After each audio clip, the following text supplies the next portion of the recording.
Girl, you were scandalous and I loved it. Your show is the best show on the air. The Wendy Williams Experience.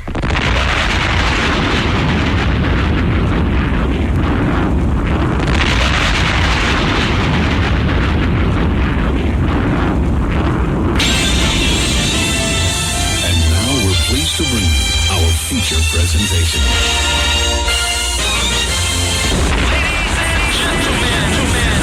What you're here are about to witness the greatest queen of all time.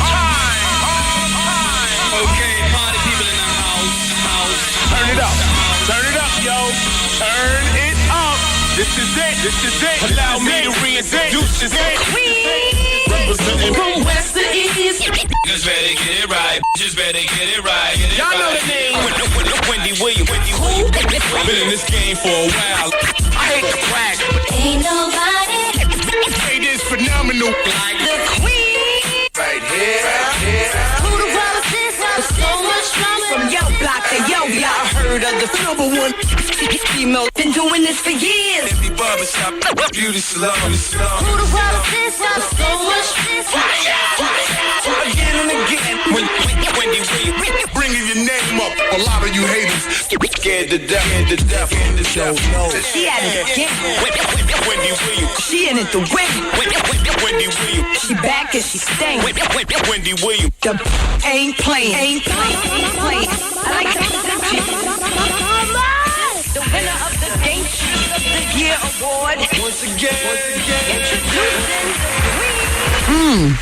I started my day off with a triple shot of cappuccino. Art just bought me my supply of candy, a fistful of Jolly Ranchers and Smarties and Fireballs. I got some lemon heads over here too. What? I am ready for the weekend. You all, today is going to be a fabulous show because we've got some fabulous guests and I got a lot of great stuff to talk with you about. First of all, I'm going to examine the relationship with 50 Cent and Jay-Z and why it is that 50 is planning on coming at Jay-Z's neck. Also, we'll talk about Usher and his relationship with women and relationships. We'll talk about the actress Britney Murphy and her plethora of plastic surgeries. My gosh. Plus, we've got some fabulous guests coming on the show today. Iyanla Vanzant will be in the building during Advice Hour, and you can feel free now to fax off some Dear Iyanla letters. Plus, we'll be going to the telephone. If you love her on Starting Over, if you love her books, you'll love her even better here. This is going to be our second or third time sitting together, so we already know each other. She's a wonderful guest and a wonderful woman. Also, the damn near legendary John Witherspoon will be coming in, the comedian, during the Hour of Truth. Mr. Bang, Bang, Bang. And we love Mike Epps. He's a friend to the show. He'll be in today, too, to hawk his latest venture. So if that's not enough, well, then you guys make it happen because you guys are fabulous on the phones. 866-GET-WENDY. It is what it is, people. Welcome to the Wendy Williams Experience.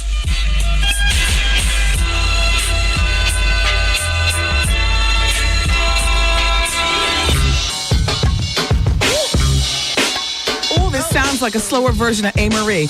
No. Oh. No.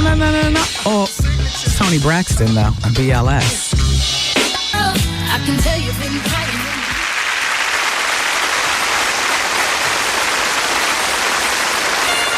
Ladies and gentlemen, it is with great honor and distinction that I introduce to you the queen of all media, Wendy Williams. Ow.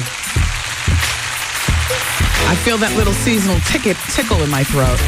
Is anybody in here feeling remotely like this weekend it could be on, but you could really be sick? I got to get me some of them,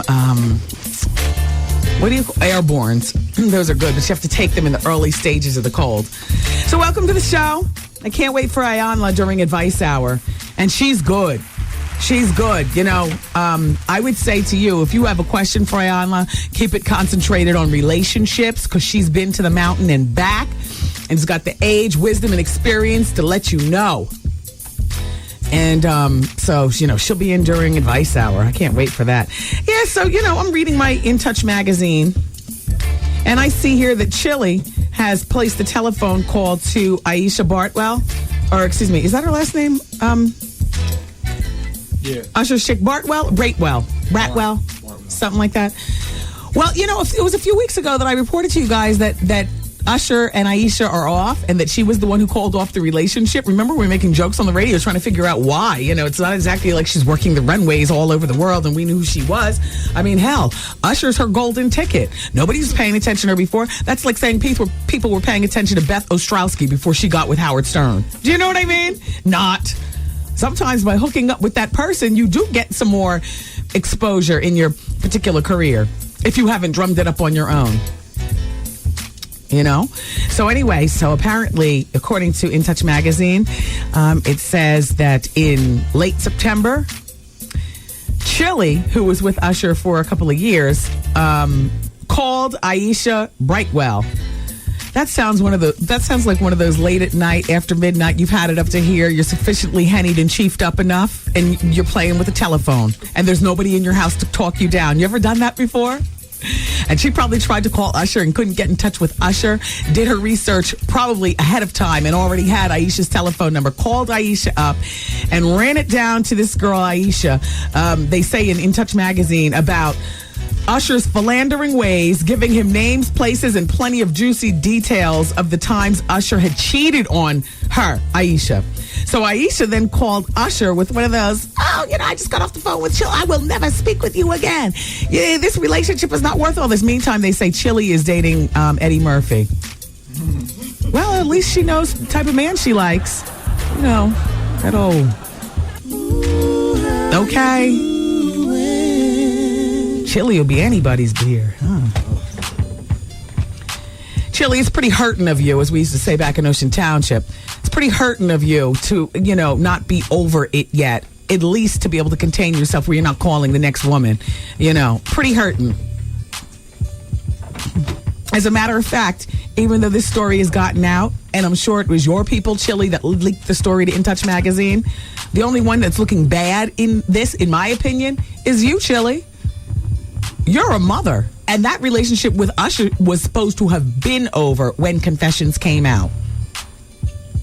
And now here you are calling the next woman about it. Please. You got a lot of learning to do.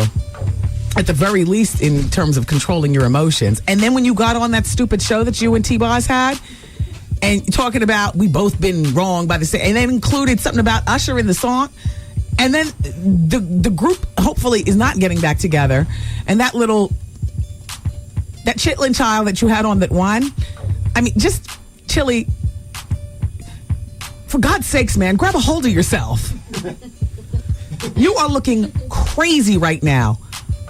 Usher, unfortunately, because, we tend to give men a pass like this, Usher's just being a man. And Aisha, if anything, is looking the best because she standed the most to gain by being with Usher because we don't know who she is. But she's the one who supposedly broke off the relationship before she even got a chance to stick a pin in a condom and become pregnant and lock him down and get the money. You know what I'm saying? Chile, you're looking crazy. Crazy. And I'm sure it was your same people who, threw in there that you're seeing Eddie Murphy too. Like you think Usher's jealous. In the meantime, Usher knows about Eddie, and Usher's looking like, no matter where they go with this, Eddie will never truly be hers. If you know what I'm saying, and I know you do. Let's go to the telephone. What do you all think about this? Am I the only one who thinks Chile's looking crazy? Hello? Hello? Hi. Oh, hey, Wendy. How's it going? Okay, you know what? I need to know if there's any truth to this Foxy Brown situation with her and her loss of hearing. Yeah, we talk about that pretty much on a regular basis. Yeah, because I'm reading an email here that I got. Yeah, well, she did a big article in the New People magazine. Yeah, I don't know that there's any truth to it, but if there is, then I'm sorry for her. It's so sad because she's like, she's throwing God into it and everything. Yeah, like, okay, yeah. Well, she also needs attention because everything on Def Jam at this point is flopped. Like that. And we're going to get into that in a minute too. Jay-Z, I understand, like $10 million in the hole. What? I mean, Rihanna not doing the business. What? Yeah, but Memphis Bleak never done the business. What? Yeah, she's yeah, we got to get into that. And 50 Cent's about to dig into that behind. Oh my God. And you know what? Unfortunately, rightfully so. Jay-Z picked DMX first single, and L.A. Reid was real upset about that. I understand Jay-Z's ego is bigger than the building that houses Def Jam at this she's point. like, you know what, I'm not going to say, but particular people were not around when I lost my hearing. On two separate planes right now. Yeah, I know. I read the article. Yeah, but she's got a lot of pressure on her to do well. And she's not young. just because it's her. Yeah, but she could be young and done if she doesn't come with it. Well, you know what? I'm like, I don't even know what to say for the simple fact that her name has been read in the dirt. I've heard from Shot 97, if you understand what I'm saying, that she was on there. I made that up. Of course I do. Well, yeah. What's her name? Queen 10 was on there with... Okay, gotta go. All right, bye. I mean, can we stay on the same page today, everybody? No, it wasn't that she was crazy, but I'm talking about Chile and Usher, and she comes out of nowhere with the Foxy Brown. Hello? Are we on the same page? Yeah. Okay, so what do you think? Is Chile looking crazy, or is that just me? You know what? I don't think she's looking crazy. I think it's good that she put his stuff out there. So you mean, but she? It's not that she put it out. She called up the ex-girlfriend months. Dare I say? Haven't they been over for a year? Yeah, but at the same time... Okay, remember, Chile is not 22. Okay, Chile is a 30-something-year-old woman with damn near a teenage son. At this point, isn't Tron like 7 or 10 or something? Yeah, but what does she have to lose at this point? I mean, her dignity. Her dignity. She's looking crazy. But if you're 30-something and you have no man and you're at home, what else do you have to do but to mess with the next chick? She's not on the same page. No, she's not. Okay, thanks for calling. Uh-huh. Yeah, see, this is the scary part. Do you understand what I'm saying? It's very scary. Hello? Hello. Hi, it's Wendy. How are you? Hi, Wendy. How you doing? Good. I need your help. Okay. All right, hold on a moment, okay? Okay. All right. Hello? Hello? Hi, it's Wendy. Hi, Wendy. Can we talk about Chile and Usher? Yes, we can, but you know... Uh-oh. Go ahead. Hello? There's actually an article in the new Smooth magazine, and it's the one with that just came out like yesterday. Okay. And it said that the Aisha and Usher are expecting a baby. No, well, Smooth Magazine, first of all, magazines have got to get all their stuff together like 2.5, 3 months in advance of the issue. And if you'll remember, about 2.5 or 3 months ago, we were talking about that on the show, and then that quickly went away. So that's old. And it's not Smooth Magazine's fault. It's the fault of magazines are a slow turnaround. Okay, thanks for calling. Thank you. Bye-bye. Bye. Yeah, why not? Let's help her out. Hi, okay, go ahead. Hello? So what's going on? Okay, here's the problem. Actually, I need your advice. Okay. I am madly head over heels in love with this guy that I've been in love with since I was 10 years old. Okay. And he's been in love with me a little longer than that because he remembered my 5th birthday dress. Okay. And how old are you? I'm 30. Okay. So, here it is. Wonderful father, and I'm a mom. We both love our children. And are you married, anybody? I was, and so was he, but we now divorced. Okay. From both of our spouses. Okay, so the path is clear. Path is clear. So what's your question? I'm sorry? What is your question? Not a question. The problem is he's related to me. What?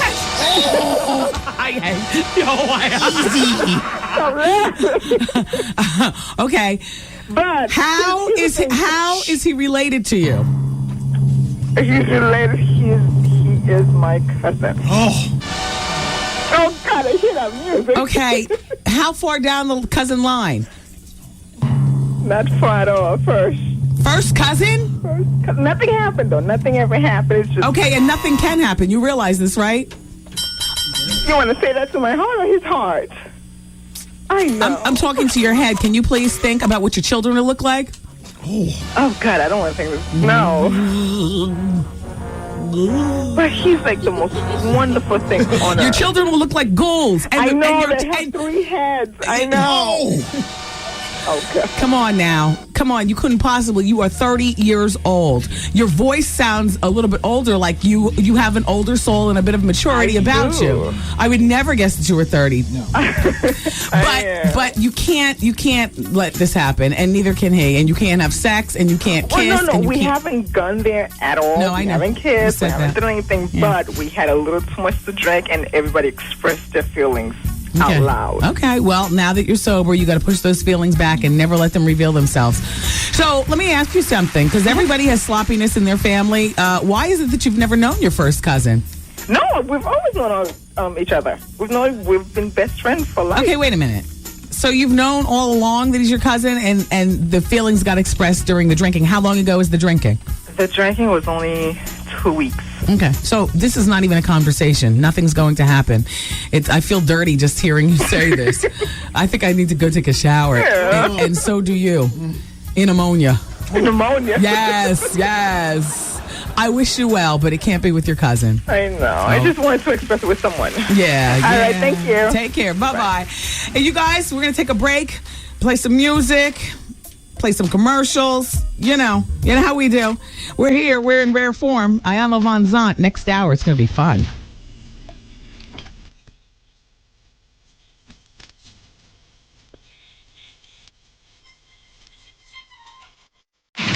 Wendy, man. I've been talking to this young lady. She called me home and I was listening to your show, and she says that she doesn't know any straight guys that listen to the Wendy Williams show. No. Plenty of straight guys listen to the show.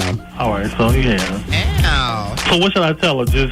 Tell her how you doing. The Wendy Williams Experience. 107.5 WBLS with the return of the $107,000 cash guarantee. Backed by popular demand, it's your chance to pick up an easy grand. $1,000 winners throughout the day. This is your man, Steve Harvey. I know you want to get some of them bills off your back. Set your radio to wake up and get paid on the Steve Harvey Morning Show. And listen for Steve to give you the cue to call in to win each morning at 7:15 a.m. So get ready at your shot at winning $1,000 cash. We're going to give it to you just like that. Flip, flip, flip, flip, flip, flip. Then listen for Steve again at 12:15 and then again at 5:15. Be the 10th caller and you're an instant winner. Cut it, fold it up, put it in your pocket. It make a nice little hump in there. Put a rubber band on it. Make everybody think you're balling. It's the $107,000 cash guarantee on 107.5 WBLS. Today's R&B and classic soul. And the Wendy Williams Experience. Hey now, everybody, what's really good? Oh, the weekend is here. Crappy looking day. Rain here and there all throughout the weekend. But guess what? At least it's the weekend. I got to go to Philly tonight. I have to, just busy. I was up at the Apollo earlier celebrating the life and times of a very old woman. She's 93 and still doing the damn thing. Wow. A woman by the name of Dorothy Height. Oh, sure you know her. Yeah, exactly. She was one of the people who was honored by Oprah at Oprah's big honor get-together that she had a few months ago. And she's 93 years old. She looks spectacular. And she helped Dr. King back in the day. She was at the ground floor of Bethune-Cookman College. I mean, she was born in 1912, for God's sake. You know what I mean? She graduated from NYU. She's got honorary doctorate. She just does all this stuff regarding education. She is a queen at civil service, doing for her community, and she definitely has an interest in preserving family. So, it was nice. And the way they had it up at the Apollo this morning is, they took a lot of the best kids academically from several schools around Harlem, and they had them all. There were 1,400 students there, and the students were between the ages of sixth grade to senior year in high school. So it was really nice. They had performances and whatnot, and I did a couple of interviews for student magazines and stuff. I love smart kids. I mean, I asked them, how many of you all want to go to college? And I was shocked, 80% of them raised their hand, which, was great. And I asked them, how many of you all know where you want to go? And, not that they're necessarily going to go there or whatever, but, my message to them was have a plan. It is never too early to have a plan. How many of you all know what you want to be when you grow up and like that? So, Miss Wendy loves the kids. So shout out to everybody who was at the Apollo. Don't forget, during the bonus hour, I've got a quiz question for you guys. Anyway, and then, you know what? Shout out to the gay and lesbian community. I'm going to be participating in this year's Gay Men's Health Crisis Dance-a-thon, which was on Saturday, December 3rd. Just a little heads up about that. And I am, Artie, I got my shoes from Tranny. So, yeah, I'm working on my outfit right now. I have a choice of a few different things, but, we're going to be there for 2 hours. Artie, you coming, right? Yeah. So, I'm working on my outfit and, just have fun. I'm going to be there during the daytime hours, though, on like Saturday afternoon. I know, because it's easy for everybody to come out and have a good time. It's a 24-hour dance-a-thon. So, by midnight on Saturday night, it's going to be on and popping. But I'm going to try to drive people, to get there earlier during the day, and maybe we'll bring some Wendy Williams prize packet stuff, keychains and buttons and, like that. Speaking of trannies, you think there'll be trannies in the building? At the AIDS, at the Gay Men's Health Crisis? Yes. There better be. Well, I'm staying there after you leave. All right, Miss Hardy. And then on December 8th, I'm a co-chair of the National Black Leadership Commission on AIDS Choose Life Awards presentation. So I've been real busy with that too. Co-chair, I was like, you want to give me that responsibility? They said, why not? I said, okay. It's a black tie function. And actually, if you guys are interested, it's open to the public. You guys, I'll give you a telephone number. It's $2,500 for a benefactor table. $25,000. $10,000 for a sponsor table. Well, it is what it is. $5,000 for patrons table, $2,500 for the lesser benefactor table, $1,000 for a sponsor ticket, and the cheapest ticket is $500. So if you've got extra money, and I know we're all tapped out with Katrina and whatnot, but it's a black tie to do. And the experience, I made sure that if I'm co-chairing, I want to have a table for me and my people. So Artie and Elisa, who works hard and tirelessly booking the show, will be there. And Nicole, my trusty publicist assistant, and Zoe, the queen of all interns, and, maybe some of the other intern girls and stuff. And it'll be our chance to put on some black tie gear. It's going to be over at a nice place, too. Have you ever heard of the Lighthouse at Chelsea Pier? Wow. Yeah. Went to a legendary party that Puffy and Andre threw their years It's ago. a fabulous place. It's going to be, let me tell you something. This is going to be soup to nuts. You know who the vice chair is? Anna Cabernell is how you pronounce her last name. She is the vice president of station relations at NBC4 and Telemundo. Ooh. And you know who we're honoring? We're honoring W. Frank Fountain, who is the big cheese over at Daimler Chrysler Corporation. Oh. And so it's going to be big, all kinds of people are going to be there. And of course, the commission, main goal is to meet the challenges of fighting HIV and AIDS in the community. So this is a big to do. And I'm really honored. So, shout out to the Montclair, New Jersey Empowerment Zone, and happy 10th anniversary. I'm going to your gala tonight at the Montclair Art Museum. Doing galas now, huh? Right. Well, I mean, what you wearing? Well, it's what. I got to be honest with you. It's not. I'm not wearing a gown or anything, because after that I got to drop it like it's hot. I'm hitting the turnpike to go to Philly, honey. That's right. I'll be hosting a party for Bud Select at Pinnacle. Uh-oh. I'm wearing a bunch of different hats today, from the kids in the morning to the Montclair Art Museum, and then, Pinnacle. Give me my champagne. Let me swig it out of the bottle. Uh-oh. Bud Select, all right. Easy. I mean, That's a well-rounded Friday. Yeah. Yes. And on Sunday, I take my near-naked pictures for the calendar. On Sunday? At the church. Oh, my Lord. Oh, gosh. It is what it is, you all.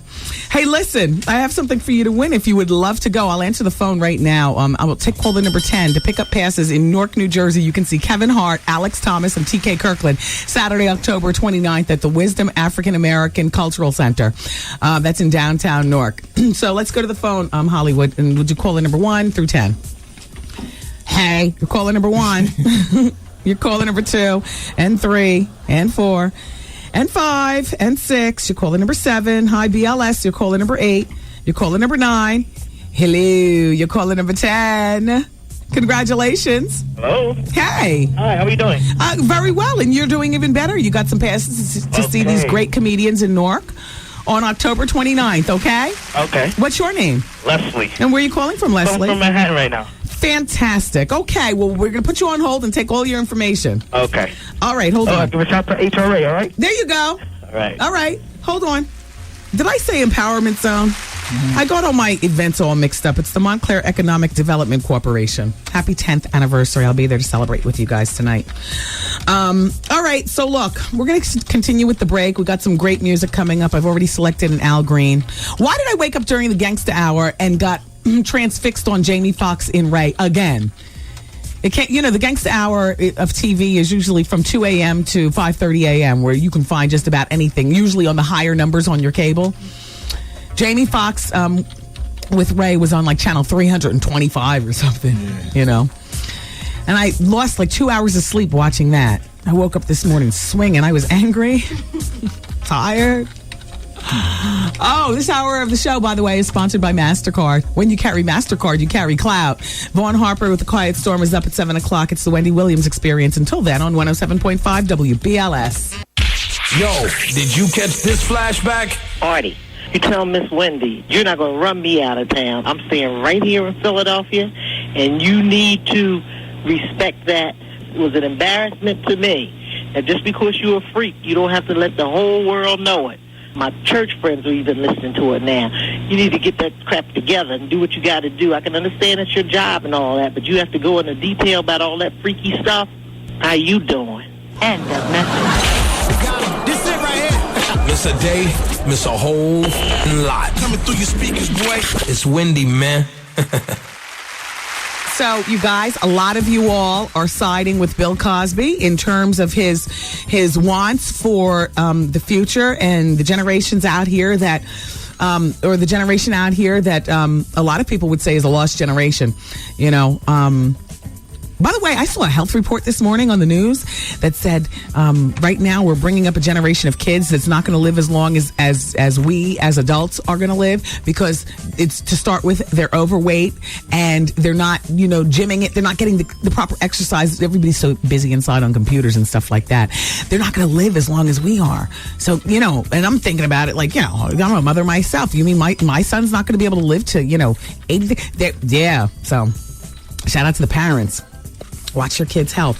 But here's somebody who says, Wendy, I wholeheartedly agree with Dr. Cosby. Let's be real. The reason why we're up in arms is due to the fact that we don't like to hear about ourselves. And the truth, that is, we've become too comfortable, and now we have races and cultures doing better than we are. We need to take a good, long, hard look at ourselves and become more outspoken towards the media and their portrayal of us as drug dealers, women abusers, non-bill paying, credit having, and watch our spending habits. Here's another one. And Nikki, I agree with Bill Cosby and what he's doing. It is time that we as black people receive some tough love. Too many of us are living on a crutch. Here's another one. Courtney. Wendy, I agree with Bill Cosby 100%. Why is it wrong to speak proper English? Aspire towards a higher education and better living.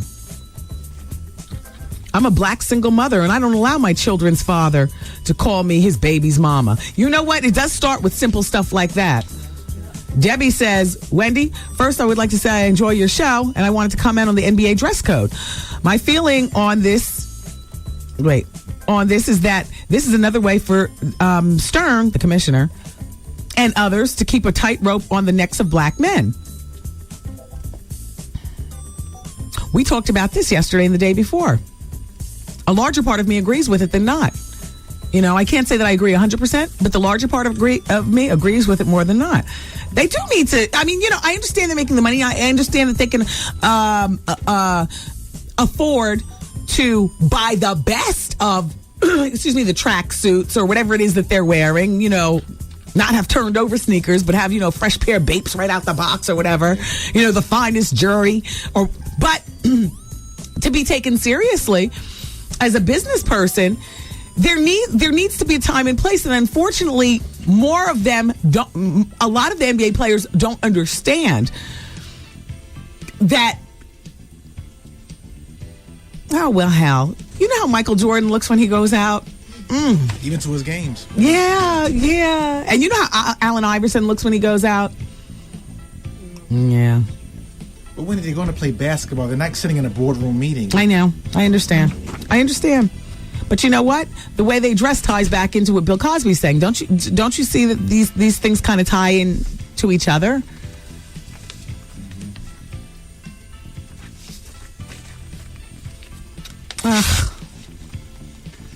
Let's go to the telephone. What are you guys saying? I got a picture of Britney Murphy right here, Art, and I got to tell you something. I see 1,000 different face jobs on this troll. Look, first of all, I'm going to tell you what she's gotten, and then I'm going to pass this off to you. She's gotten a nose job. She's gotten a forehead lift. Her eyebrows are raised considerably high. How old is Britney Murphy? Approximately 27? Yes. Yeah. Okay, just count this with me. An eyebrow lift, forehead lift, same in one. She's gotten a nose job. She's clearly gotten the upper lip implants. She's also gotten, she always had a pointy chin like a witch. She's gotten chin implant to make the sides come down. And it's looking crazy. Look at the chin implant and the see? That's not the girl you did what?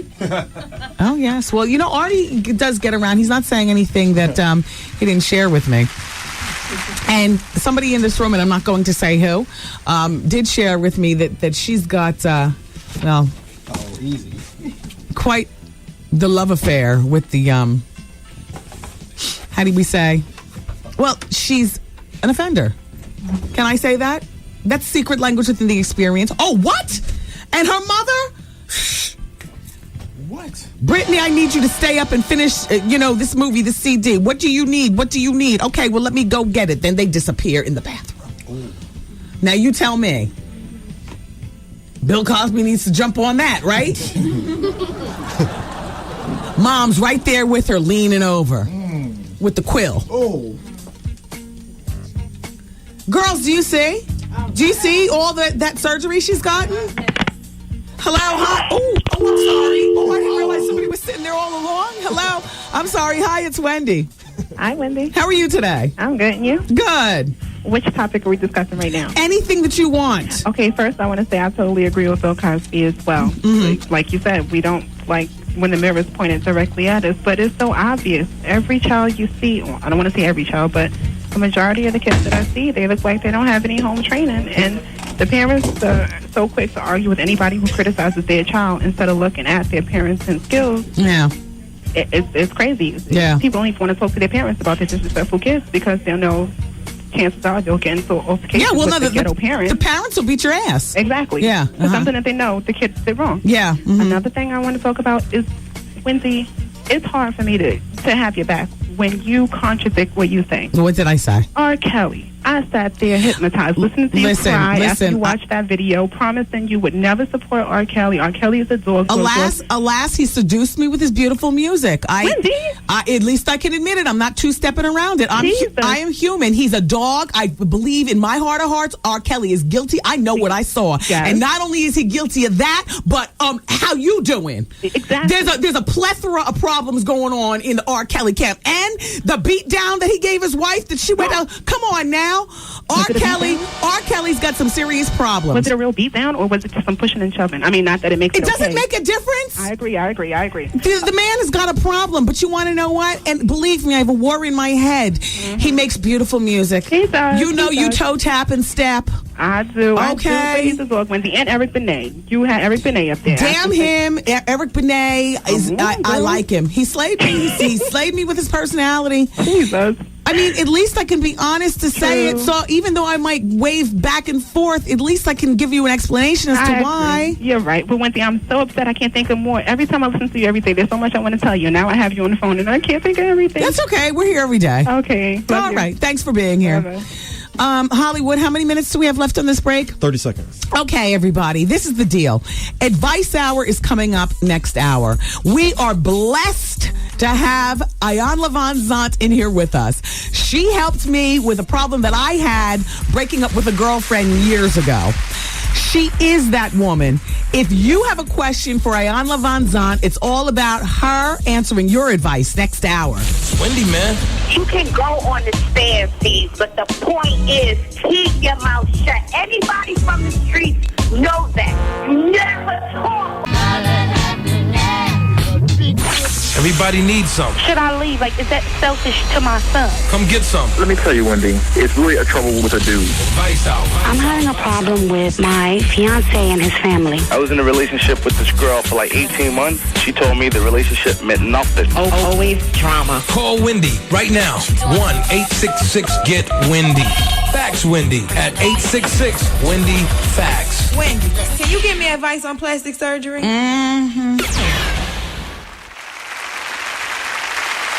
All righty, everybody. It's Advice Hour here on the show. Iyanla Vanzant. I think she's in the building. In the meantime, coming up today, we must accomplish a few chat bouts. We must chat about Donald Trump blaming Martha Stewart on his ratings slide. The cop from the Village People is wanted by the cops, the real cops, so we'll talk about that. And also, High Five is back. Oh. I like the way the kissing game song. Yes, those 5 boys. Here's the recent picture of them. Artie, you began to tell me a story earlier, and I'm sorry I had to run out of the room, but you were saying something about Tony Thompson? Oh, yeah. Tony Thompson signed as a solo artist to Puffy back in the day? Yes. And Tony Thompson allegedly had a legendary problem with, the offenderation. Yes, there you go. But not the same offenderation that. No, the Frankie Lyman the Frankie Lyman special. And allegedly Puffy knew it and allegedly just gave him what he wanted. Oh. You know, to keep him. Accommodate him. Accommodate him. Yes. Mm-hmm. Yes. And then dropped him from the label. So now High Five has been working for 3 years in the studio and the guys are back. I got the CD actually in my hand. I would love to be able to, listen to it a bit.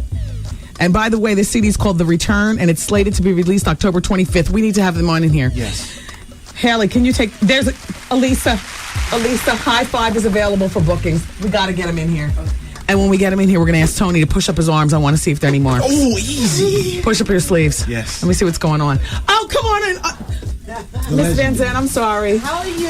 Nothing. Are you good? Are you being bad? Well, here's the thing. Hi. I always love having you here. Good.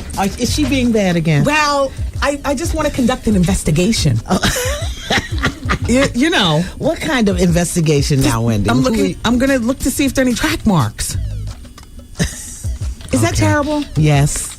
What am I going to do with you? Help me. Help me. You know what? Help me help other people.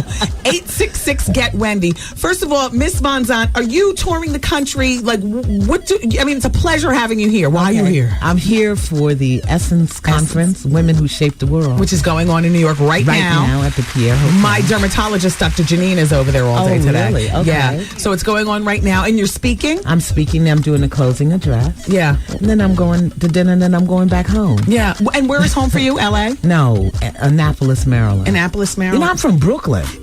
Are you? I'm a Brooklyn girl. When you come up to New York, do you drive or do you fly? Sometimes, but I didn't today. Today I took the train. Yeah.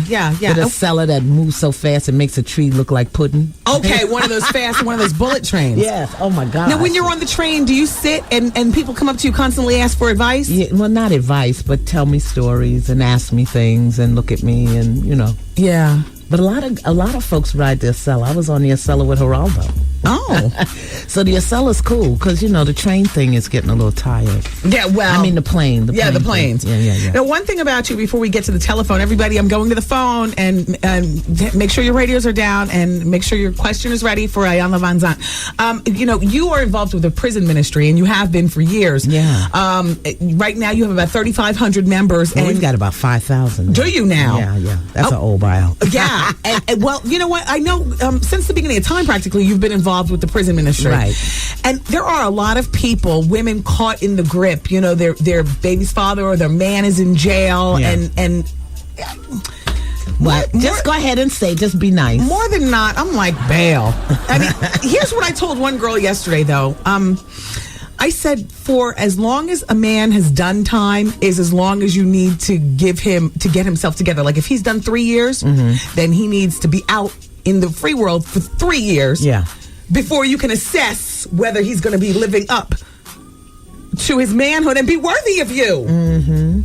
Well, I mean, the thing is that we have a lot of brothers who just get caught up in the moment. Okay. And they do go to prison. I call it God's vacation retreat center. Yes. Time to retreat to the center of your being. Yes. And they have all good intentions.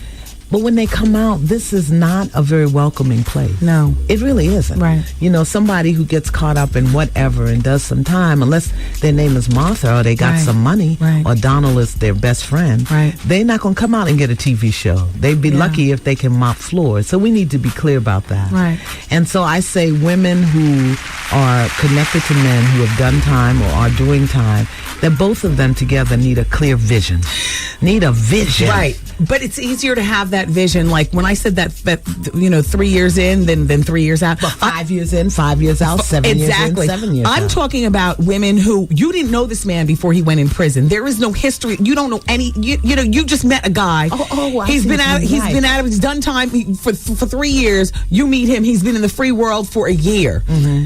Yeah, I would say. Give him, because you don't know a person's character. Now, if you're with a man and he ends up going to prison, then that's on you to assess because you know enough about his character and what kind of man he is in spite of his charges. Right. But what about those who are meeting men in prison? Well, see, this is another thing. You don't know them. You don't know them. You don't. And you got to give them time. I think when a man comes out of prison particularly, he needs a year to himself. He don't need nobody to be responsible for, nobody asking no questions, making no demands, because he may have to spend some time on mama's couch so he can get himself together, and you don't need to be dating in the midst of that. So now you are conducting a 2-day seminar in February. Everybody, I'm going to give you the website and the telephone number, and then we must go to the phone because I'm not wasting all this knowledge in the room on two-way chit-chat. I want you to talk to some of our listeners. This is in February. It's in Maryland, but you're worth the bullet train. Oh, yeah. The flight or the drive. We look at why men and women approach relationships differently and how we can understand it, the ways we love. Okay. It's not that they're stupid and we're smart and they're no good and we're whatever. It's simply that we're wired differently. So this is for singles and for couples, really for couples to come and get some tools and skills about how to move through the differences. It's in February. Get the information now. Go to Valentine's Day. Valentine's Day. Yeah. Oh, wow. Oh, nice. Yeah, isn't that nice? Yes, innervisionsworldwide.com, or you can call 301-419-8085. Affiliates, please be patient with us. We are lucky enough to have Miss Vanzant in here to spit the real knowledge. So we're going to the phones. Hello. Hi, you're on the radio. Lucky enough to have Miss Vanzant. Hello. Okay, say. Hello, hi, you're on the radio. Hi, is this Wendy? Yes. Hi, Wendy. And Iyanla's here too. Oh, hello, how are you? I'm good, thank you. Okay, I have a question. Are those applause? Yes. Oh, that's Artie, life of the party over there. Okay, go ahead. Okay, I have a question. Basically, I'm in a relationship, and we've known each other for about 6 years. We just had a baby together. She's 8 months old. And we were actually only in a relationship for about, I'd say, a year. Wow. Yeah. So, okay, I'm 23, by the way. He had a job, and he quit his job because he got accepted to a union.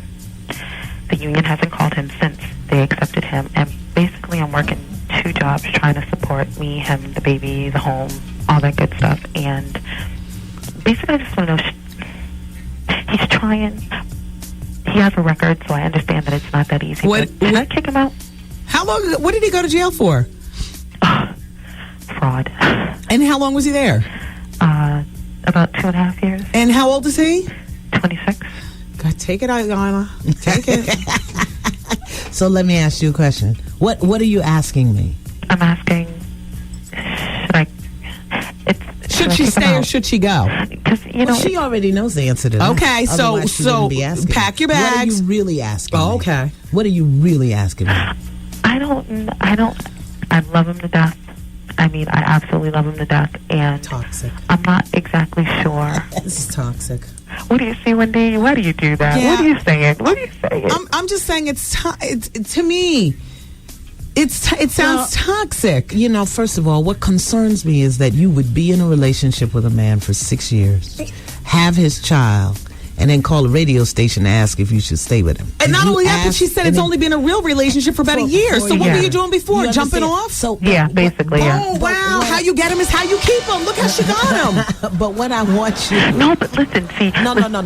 You listen. You are committing one of the major murders of a relationship, and that is being in a relationship with doubt. There you go. Thanks. If you can't put your whole faith and trust in him, if you can't get up behind him, if you can't be the soft place for him to fall, then do him the favor of letting him go. Okay. Take care. All right, thank you. You know what she said, but she said it in a better way. Bam. And Wendy, I live in Boston. I listen to your show online, and I absolutely love it. I'm glad. Thank you. You're welcome. Okay, hi. You're on the radio with Iyanla Vanzant. Don't waste a moment. Hello? Okay, see, turn your radio down. Go ahead. Hi. Hello? Yes. Yeah, this Wendy? Yes, Iyanla's here. Don't waste a moment. Go.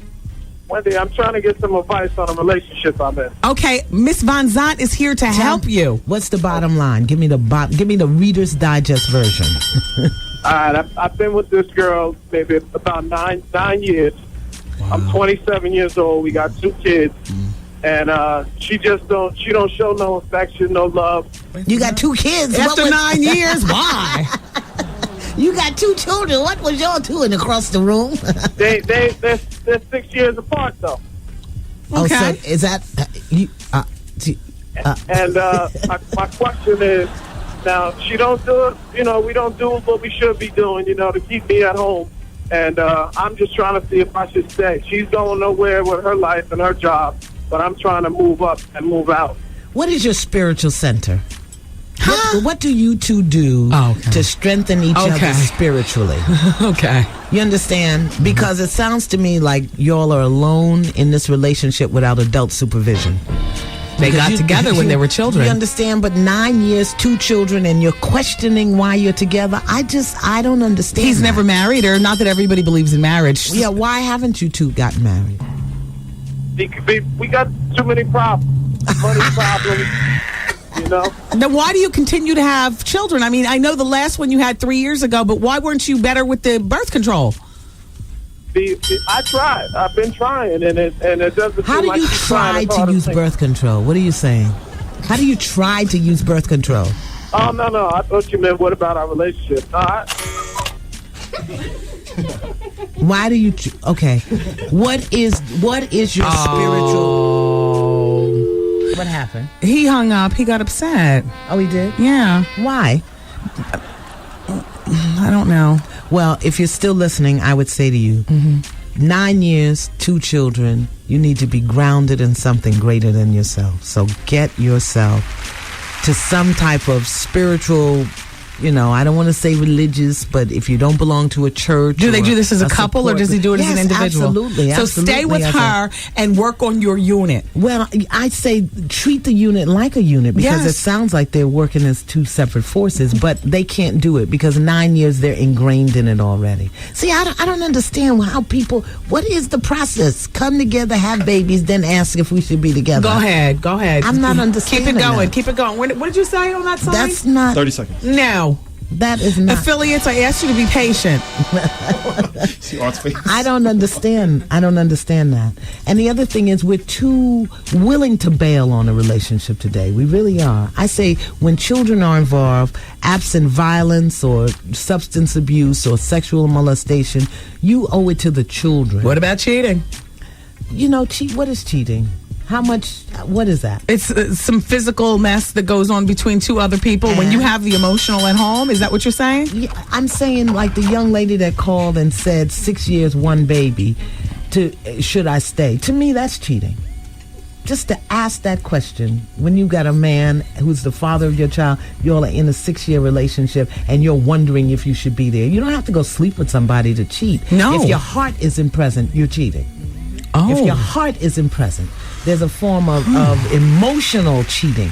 There's an emotional abandonment, an emotional dishonesty, an emotional violation that happens when you just allow darkness into your heart. No relationship is destroyed from the outside. Every relationship is destroyed from the inside.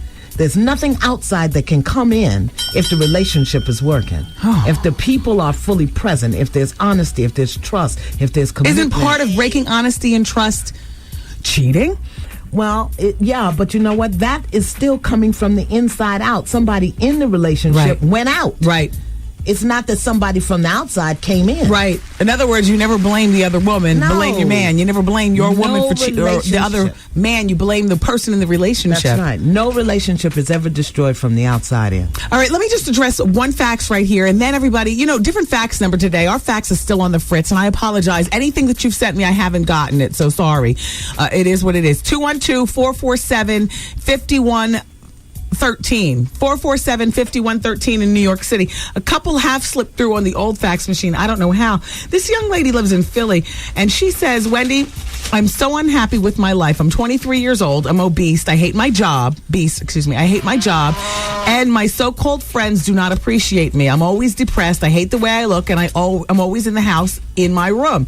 I've been single for 2 years, and I'm so lonely. I don't know what to do. How can I get to a place where I'm happy with myself in my life? Tomorrow, I'm doing a casting call for starting over in Baltimore. That's right. That is your show. That is too much to even begin to address. But the one thing that I will say here is that there's a negative thought pattern going on. Completely negative. Not one single thing. And it's like there's a looping story. We get into the story and we tell it over and over. I'm fat. I'm unhappy. I'm fat. I'm lonely. I'm sick. And we tell the story over and over. So that says that there's a negative thought pattern. I know you have a book out there that you can start reading. What's a book? One Day My Soul Just Opened Up. One Day My Soul Just Opened Up. That's by you. Yeah. One Day My Soul Just Opened Up. Pick that up. It is by our guest. And if you would like to try out for starting over. Tomorrow, Baltimore, the Radisson Hotel. I'll be there. We're doing an open casting call so people can come. I couldn't understand how my sister in radio, Jill, from down south. Yeah. Whoa, she jumped on the show. Yeah. And I was watching it the other day. You told her to pack her bags and leave and let life be her coach or something to that effect. I was like, whoa. And then Superhead's on the show. Yeah. But Jill is doing very, very well. You will be absolutely amazed. Is she going to get back into radio? She lost her radio job in South Florida. Yeah, I don't know. I don't really know. We haven't looked at career yet. We've been working on her, but she's a really incredible talent. Yeah. And now, how about Superhead? Were you a part of the picking? Karen Steffen, she goes by in real world. Really? But she's Superhead. She grew fame from slobbing knobs of famous men and writing her book. Oh, right. Legendary. Corinne. Okay. Yeah. No, she gave herself that name, by the way. Really? Superhead. Yes. She was just a guest on the show. She's not actually in the house. Coaching somebody's life. I didn't know. Right. Well, she's cleaned herself up. Wendy? Okay, I'm sorry. Okay, I'm sorry. Okay. When you get that look on your face, I know you're getting ready not to be nice. No, okay, all right. Everybody keep it where you've got it. The fax number is 212-447-5113. Just for today. And I'm going to go to the fax machine. We're going to address your faxes with our guest as Advice Hour continues next.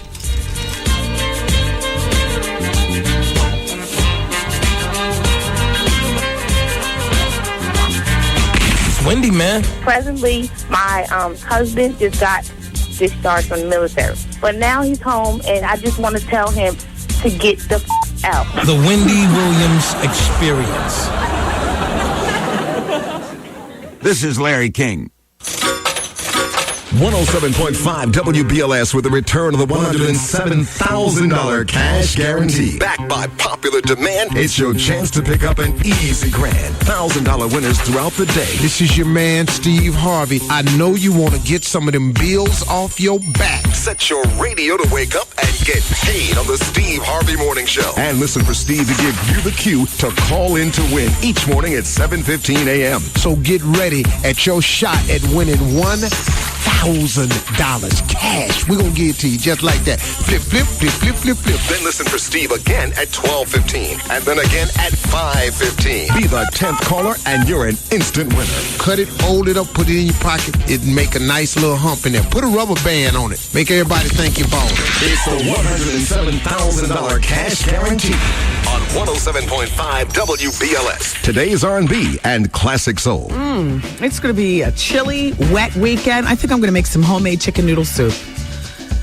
I'm pretty good at that. You know, you get the noodles together and the celery and the onions. You buy a whole chicken breast and you take love and care and you break it all up and you put it in and it's nice, delicious. I'm going to make that, and then I'm reading the newspaper and I see a great recipe for anchovy and mayonnaise dipping sauce for calamari.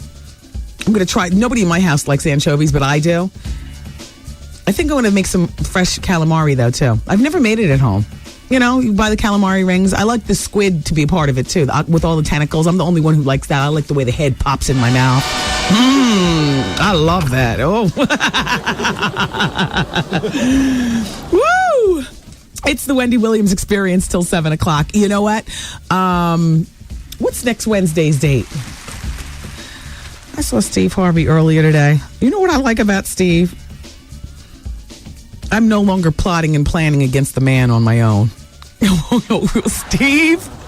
When Steve and I get together, it's always close the door. And we're always, you know what? Because we're about our business, and it's so nice. I mean, Steve does such big business. It is such a pleasure to be working with someone who, and I love all my coworkers, but he's legendary. I mean, you say what you want from that Mr. Hightower, and he's still getting that Hightower money. That man is telling jokes all around the country and everything like that. He's always got a trick up his sleeve, and he's always more than happy to share some knowledge and build with somebody, meaning me. And so when we get together, it's always close the door. Once we get this formulated, then we'll take it to him. Plotting and planning and plotting and planning. I love that. WBLS, home of the Steve Harvey Morning Show and the Wendy Williams Experience in the afternoon. Plotting and planning. Don't let me come in here before Steve is gone home. This morning, because I went up to the Apollo earlier, I stopped here, drop off my bags and to go to the bathroom. I got to the radio station like 10:30, and Steve was still here. There we go. Plotting and planning. Plotting and planning. I love him. I forgot where I was going. Give me some information about the radio station. There we go. My calamari recipe. Oh, I'm looking for caller number 10 on the phones right now for Dr. Miracle's brand new thermal cuticle intensive no-lie relaxer system. Would you like to win that? All right. Well, I'm taking caller number 10 on the phone right now. Come on, we'll count it down together. Caller number 1. Hey, BLS, you're caller number 2. You're caller number 3. You're caller number 4. Hey, BLS, you're caller number 5. BLS, you're caller number 6. And you're caller number 7. BLS, you're caller number 8. BLS, you're caller number 9. BLS, you're caller number 10. Hello? Yes, you're caller number 10. Turn your radio down.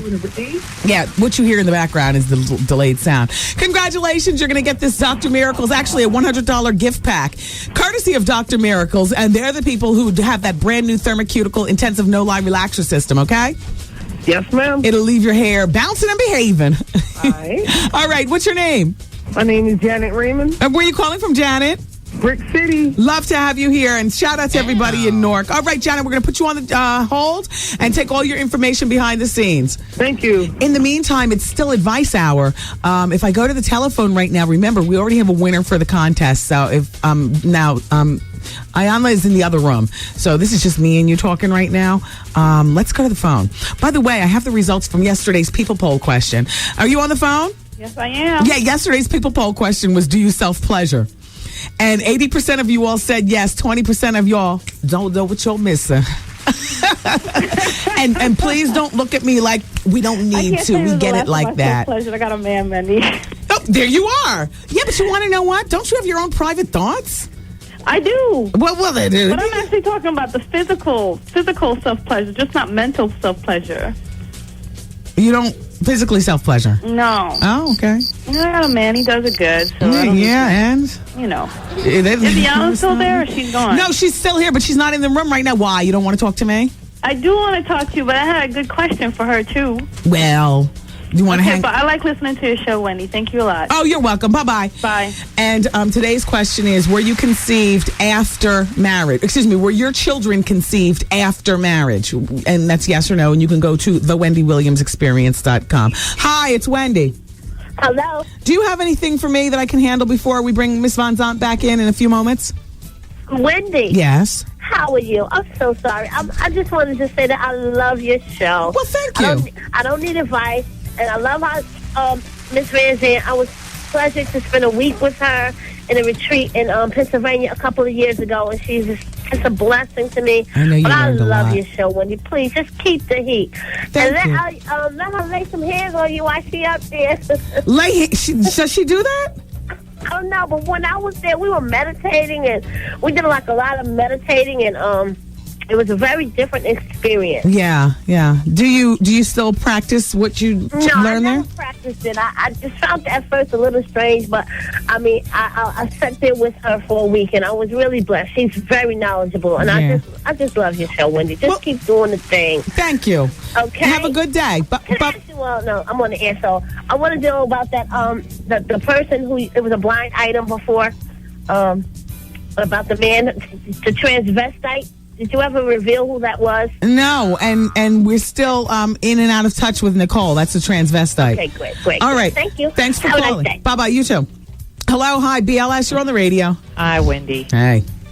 I just have a problem I need you to help me with. Okay. All right. I'm from New Jersey, and I have my husband is incarcerated. It's like his second time, and I'm not sure how long he's going to be in. And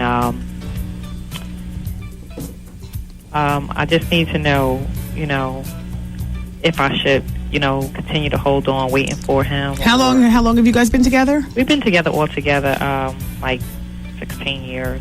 Oh my God! So that you have children? 2. Oh.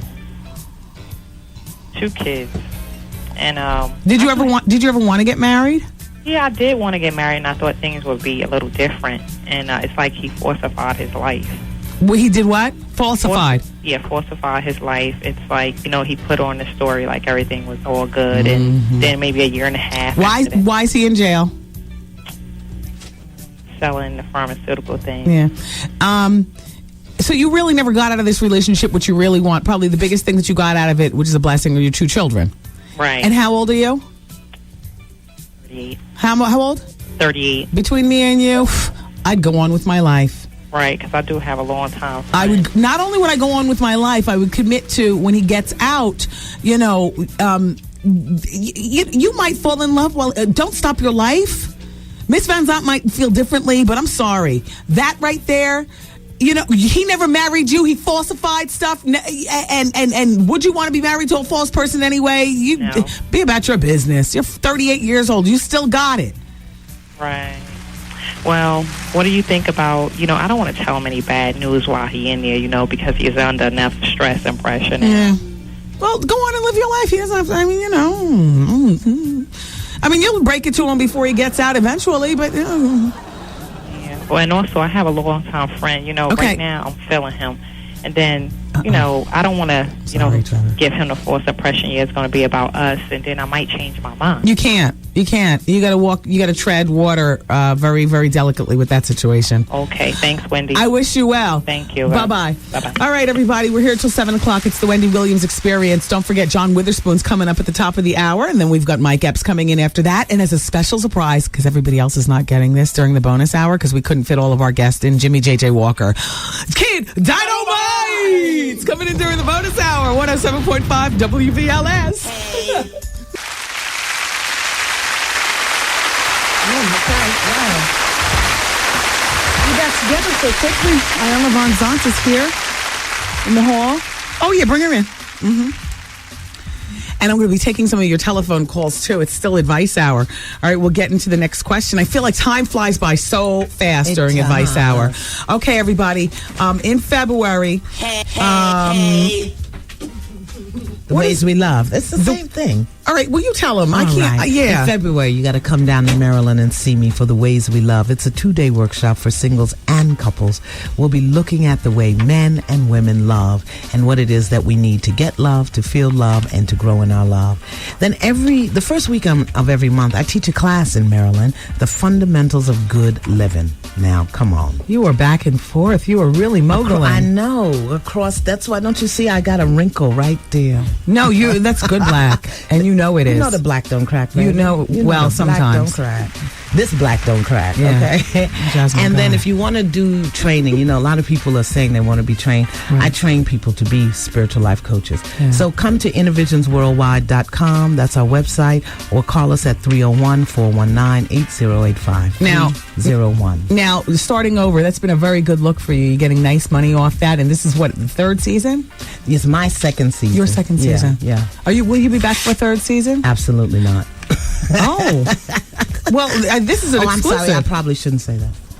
Well, is it because your life is full outside of that, or because you don't like the direction in which the people behind the scenes are treating you? Now, I am not going to answer that question. Okay, so it must be the second. No, not necessarily. Well, we make choices, and I just don't choose to be in that arena beyond the time that I've been in it. I don't choose that for myself. Even with the money and the fame going? Fame, I don't need fame. You know why? Because when I die, I'm going to be in a box in the dark, just like everybody else. Yeah. Are you dating actively? I always ask you about your love life when you come. Absolutely.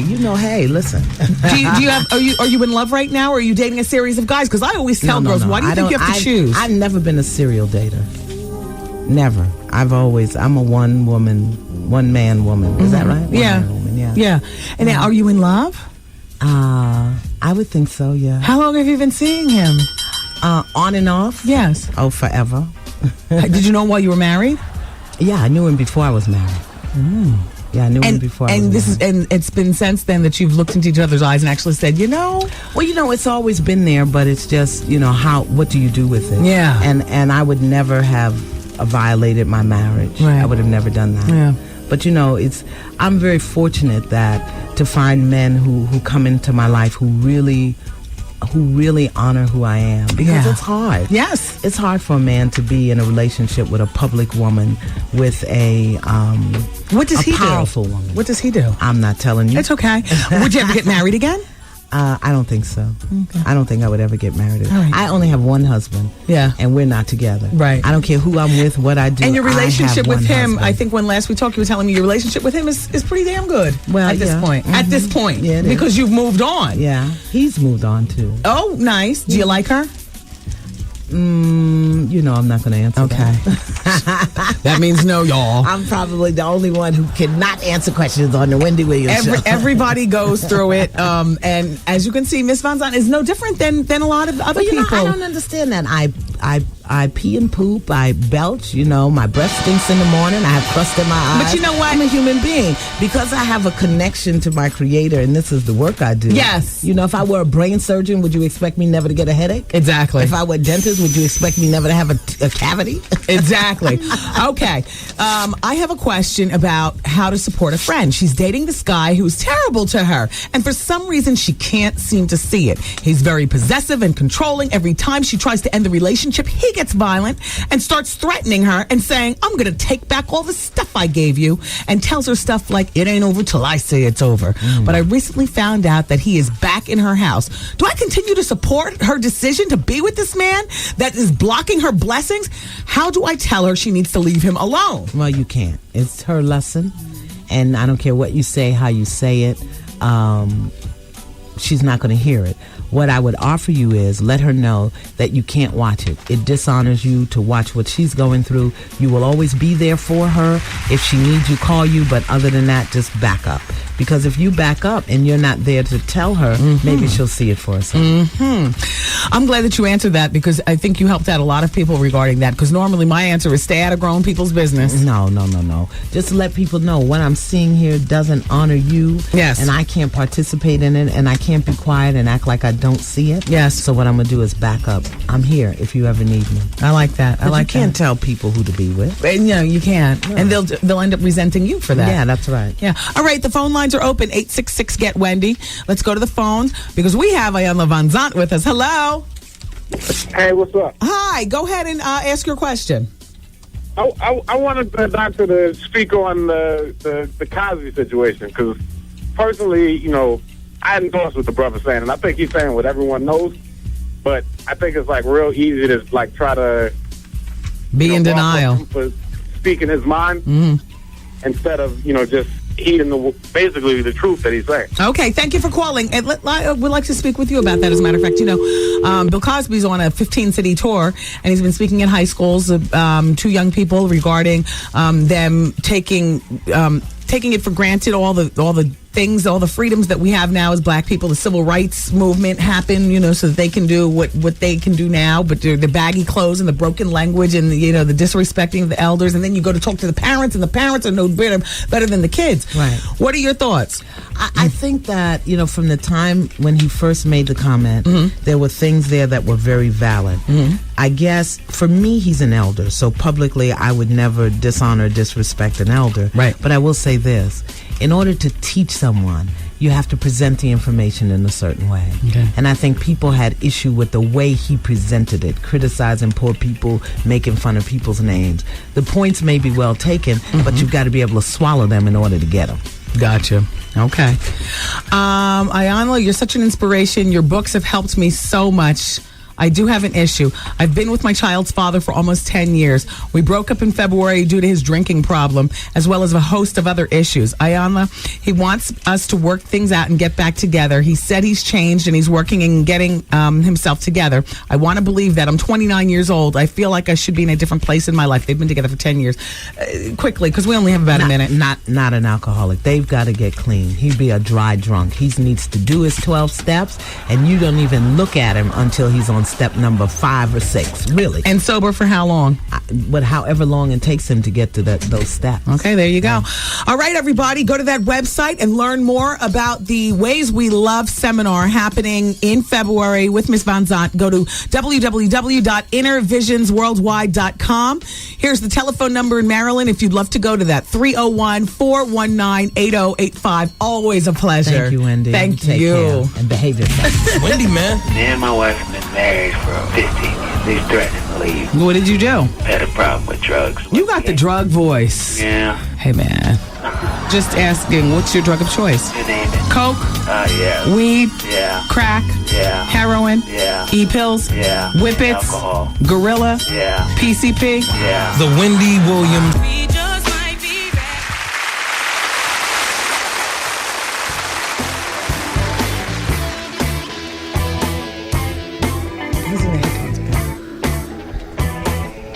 Am I here? Well, then bring John Witherspoon in. And let me tell you something.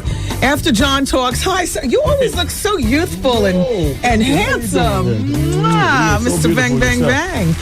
Everybody, stay with the show because John Witherspoon's here. We're going to talk to him. And then Nicole, the transvestite from Chicago, is ready to speak to us again pertaining to an update on her life.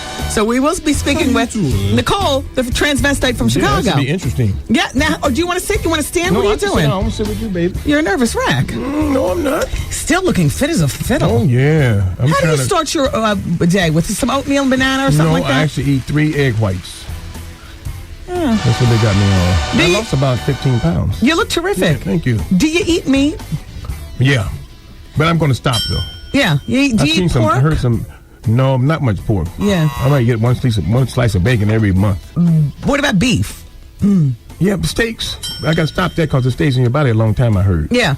Yeah, well, they say. I love the steak, though. Yeah, me too. Oh, Me man. too. I like it with a little pink in the middle. Yeah. You know, Iyanla Vanzant was here last hour, and I asked her about Bill Cosby's, crusade. He's going around the country again. Yeah, right. You know, talking about black kids and stuff. Right. What are your thoughts on that? Well, I think Bill Cosby looks too square to be talking about black. He can't relate to black kids. He's never been a hip cat. Wow. He's been the squarest dude I've ever met in my life. I never met him, but I met him once on a plane. Yeah. And he was very. He's kind of square. You got to be able to relate to the kids. You know, but put on some baggy pants and talk to them. But don't get up there like you're the king of all black men. Right. And, and let me tell you what y'all doing wrong. Yeah. Well, one of the things that he's saying is that the problem with the kids is, well, you can look no further than their own parents to see that the parents are also speaking the same thing. Grown men dressing baggy clothes. But you're saying baggy clothes actually help in terms of relating to the kids. Well, you need somebody like me to talk to them. They would listen to me, I think, more so they would listen to Bill Cosby. They don't really know Bill Cosby because Bill Cosby's Bill Cosby show has been 20 years ago, wasn't it? That's true. So you got to relate to the kids for them to listen to you. You know. Well, also one thing about Bill Cosby that some might say, and that is that he put himself on such a pedestal, or maybe we did that by being fans. I don't know. And then when the allegations came out with the women and everything, women drugging the girls, fondling them. Then Carl Payne came on the show and he talked about the behind the scenes. Carl Payne, the actor, talked about some of the behind the scenes stuff of the Cosby Show, and it kind of made us all like, ooh. So Mr. Big, he's not as clean and pure as he's put himself out there as, Yeah. But are any of us? I need some controversy in my life. I'm too square. I want to be seen I want to be on CNN. John Witherspoon, Ice Cube's father, and Friday was seen at the Ritz-Carlton with 2 25-year-old cutie pies. Hey, well, I know that you're married. That don't mean nothing. That's controversial. That's when she started whipping my butt. Would your wife go along with a showbiz joke, a coup, for the purpose of publicity? Yeah. Yeah, my wife is an actress also. Oh. She knows that Hollywood is basically a lot of phony people in Hollywood. Yeah, anyway. well, all you need to do is drum something up. That's what I got. 2 25-year-old cutie pies. And he said he had a big jar of honey looking like Winnie the Pooh. John Witherspoon is in New York, everybody. But you know him from a plethora of stuff. What are you working on now? By the way, he's in New York. He's performing at Caroline's Comedy Club all weekend. Yes. Tonight, 2 shows, 8 and 10:30 Saturday, 8, 10:30, 12:30 Sunday, 1 show at 8. Go to carolines.com to get tickets. You're going to play a grandfather, I understand, in the TV version of The Boondocks. Yes, that's out November 6th on the Cartoon Network on Adult Swim.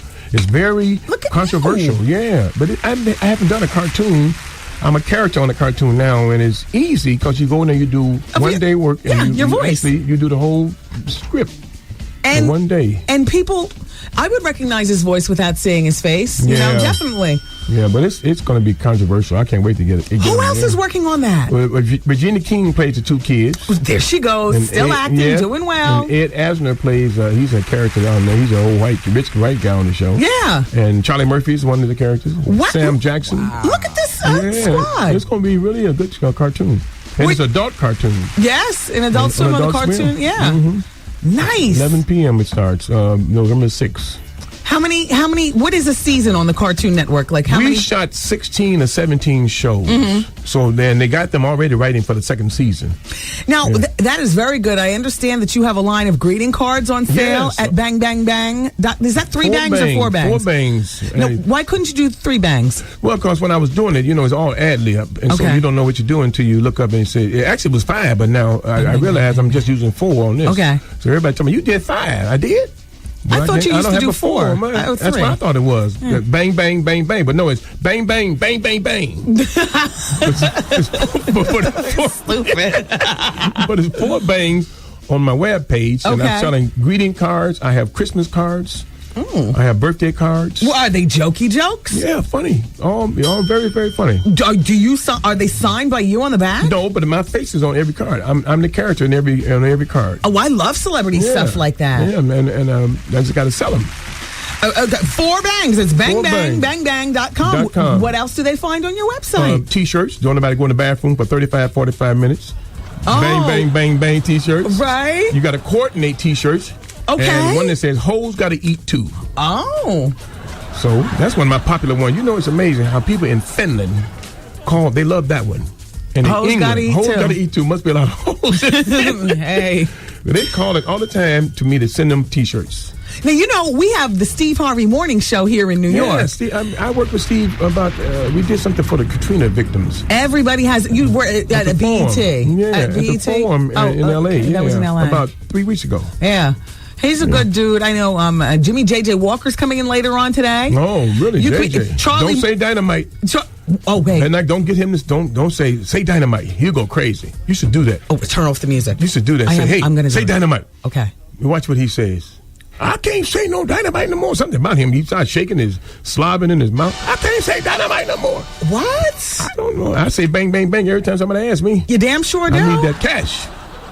But he don't want to say, I guess he was, something happened to him. He don't want anybody to say dynamite. Don't ask him to say dynamite.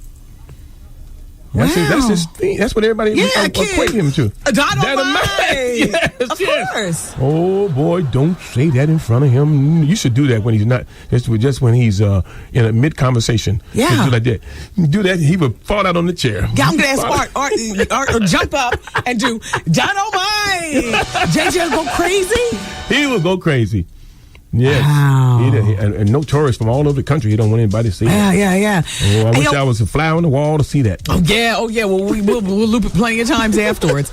So we haven't talked to you. It's John Witherspoon in the studio, everybody. He's in New York City telling jokes at Caroline's Comedy Club tonight, tomorrow, and Sunday. It's 2 shows tonight. 8 and 10:30.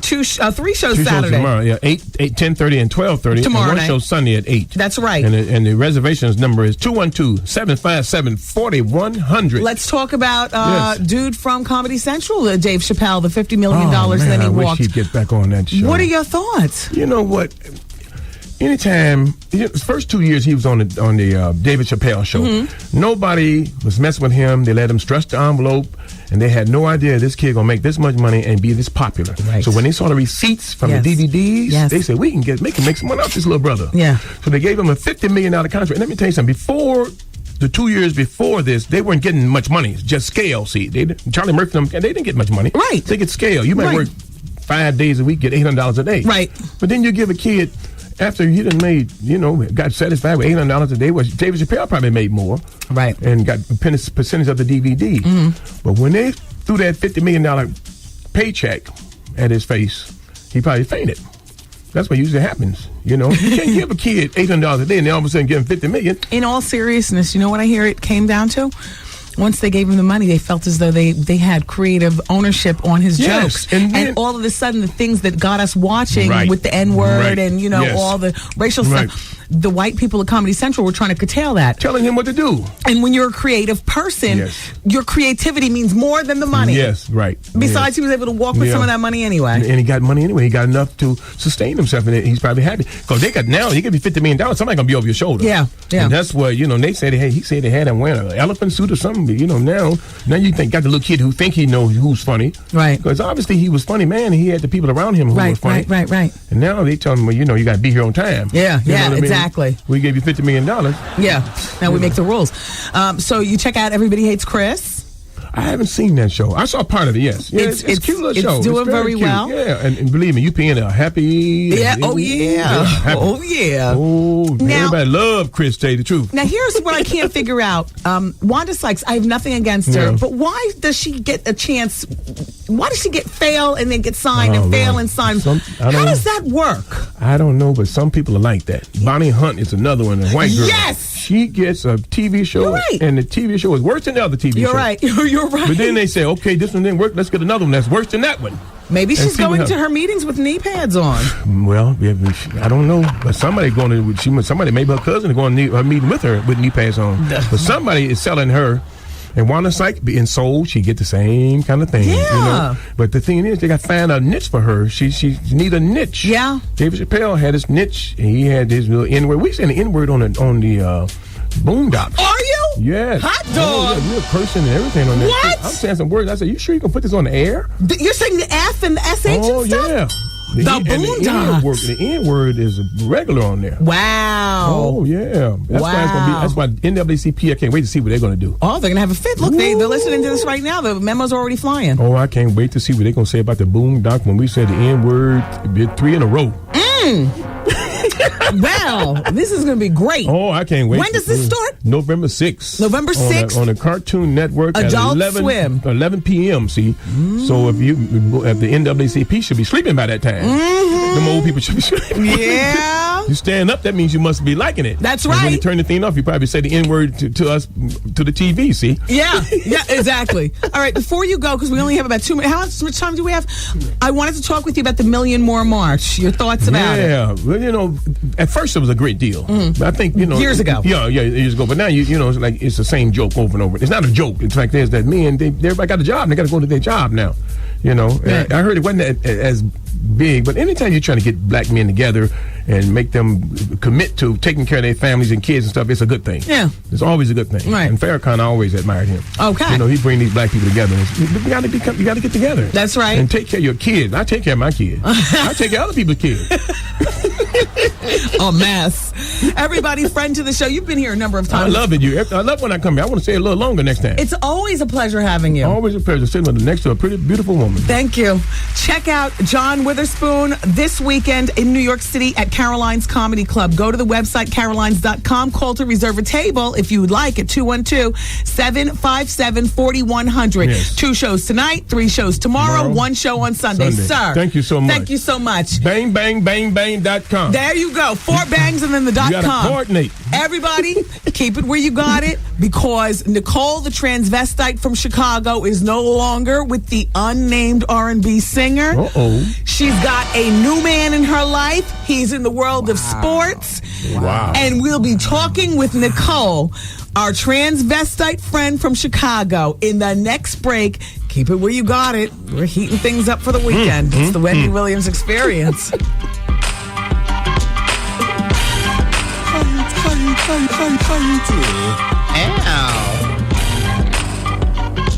I'm gay, I'm a homo, I like guys.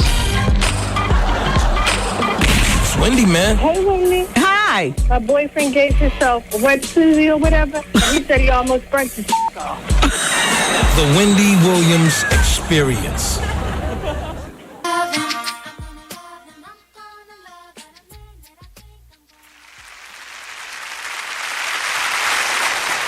Yes, everybody. You are in the place to be. It's the Wendy Williams Experience. Popping bottles for the weekend. Oh, yes. Champagne swigging. Shout out to everybody in Philly. I'll see you tonight at Pinnacle Nightclub. It's on like that. You can go to the WendyWilliamsExperience.com and feel free to participate in our daily web poll. Yesterday, the question was, do you self-pleasure? 80% of you said yes. 20% of you said no. Today's people poll question will be answered on Monday. I got to get the results from you all. You go to the website.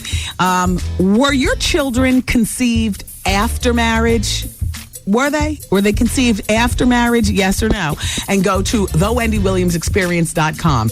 Now, Nicole is on the phone. Hello. Hi, Wendy. How are you? Oh, I'm doing well. I've thought about you. Listeners ask about you. It's been about 5 weeks since we've talked. How are things going? Things were going well. I had met someone. He was very intriguing, not the typical type for me, And I find out that not only is he engaged, but he's a public figure engaged to another public figure. And I didn't even know who he was because he's into sports, and I'm not a sports fan. How interesting is this? So you go from an R&B singer who was involved and then not involved and totally involved with you. He wanted you to get your penis cut off. Now, we talked about that. You vacated the relationship with the R&B singer, right? Exactly. And you vacated his condo that he gave you? Yes. And now, do you have a job? I'm working, yes. Now, at the time that we talked, you said you had about $20,000 saved up that you managed to pocket through the years that you were with the R&B singer. Mm-hmm. And you have your own apartment. Well, I live in a condo now as well, but I moved to another side of town. Okay, and now we'll get to your new love in just a moment. I just want to catch up with your old. So now, has the R&B singer come back to haunt your life regarding? Not at all. But his friend, who I said was the king of R&B of Chicago, I've been to a couple of events, and he's thrown me shade basically. He's not too happy with me right now. Him and his friends, when they see me out, they don't give me good looks. Yes. So now your new job, are you Nicole the woman, or are you? No, definitely all the way. Okay, good. Because remember we talked about that. I said if that's going to be your life, you got to commit to it. Exactly. Doesn't mean you have to get your penis cut off, but you commit to it. Exactly, not at all. So now let's talk about your new relationship. Oh, Damn what you. was of it? Okay, where did you meet him? Oh, okay. The building that I moved into, it's an upscale building, and I never saw him, like, for the first couple of weeks that I lived there. But then I started seeing him on the weekends. He would be here, and he would hang out with a few friends. And, he's young, attractive, sporty looking, but I never thought he was into sports because, he's not a big name player. Okay. And that's why I met him in my building. Okay, you say his name, and we're definitely going to take it out. Go ahead. Now, I want you to shut up because he just broke off his engagement with the young R&B singer who had the baby in front of all of us on the TV show and posed like she was married, but she's not. Then she went on to become engaged with him. That's the reason that the relationship... Shut up! That's what I said. Now, look, he's not engaged to her anymore. No! And you know what? I didn't even know that she was with him. Yes! And I swear I didn't even know who he was. He just told me that he was into sports management and he was always traveling, but I didn't know who he was. And all of a sudden, like, we're in the garage kissing one night. Like, it happens all the time. I always see him off in the garage. Oh, my God. But this particular time, the next day, I see it in one of the biggest Chicago newspapers, the Chicago Sun-Times. Okay. Talking about, our player is kissing a beautiful young lady in the garage at the so-and-so condominiums in Chicago. And that's probably why... Oh, my God. That's probably why his relationship... One of the reasons that his relationship with is over. Oh, it has to be. Because it was like, there was nothing wrong up until that point. Like, okay. Every news media had that story. Okay, Nicole. Well, that's because the security cameras watch. Nicole, does he know that you are a man? Oh, he knew the deal, yeah. Have you had sex with him yet? Yes, we had sex. I mean, we were pretty romantic, Wendy. That's why I said, like, I thought everything was cool. Okay. It was pretty romantic. Okay, wait, freeze. This building that you move in, first of all, let's go back. I'm a little upset with you because, when you left the relationship with the R&B singer that was beating your behind, or not beating your behind, but asked you to cut your penis off and whatnot, that really, I thought that you were we talked about you living within your means, maybe getting a studio apartment, letting this $20,000 stretch. Here you go, moving to the other side of Chicago in an upscale building that houses a damn player. Nicole, how much? They have different levels, of the building, so not everything is like over the top price. How much is your rent per month? It's a mortgage, actually. It's around $1,200 to $1,500. Oh, you can afford that. Yeah. How are your friendships going? Your friendships going? Who helps keep you centered and grounded now?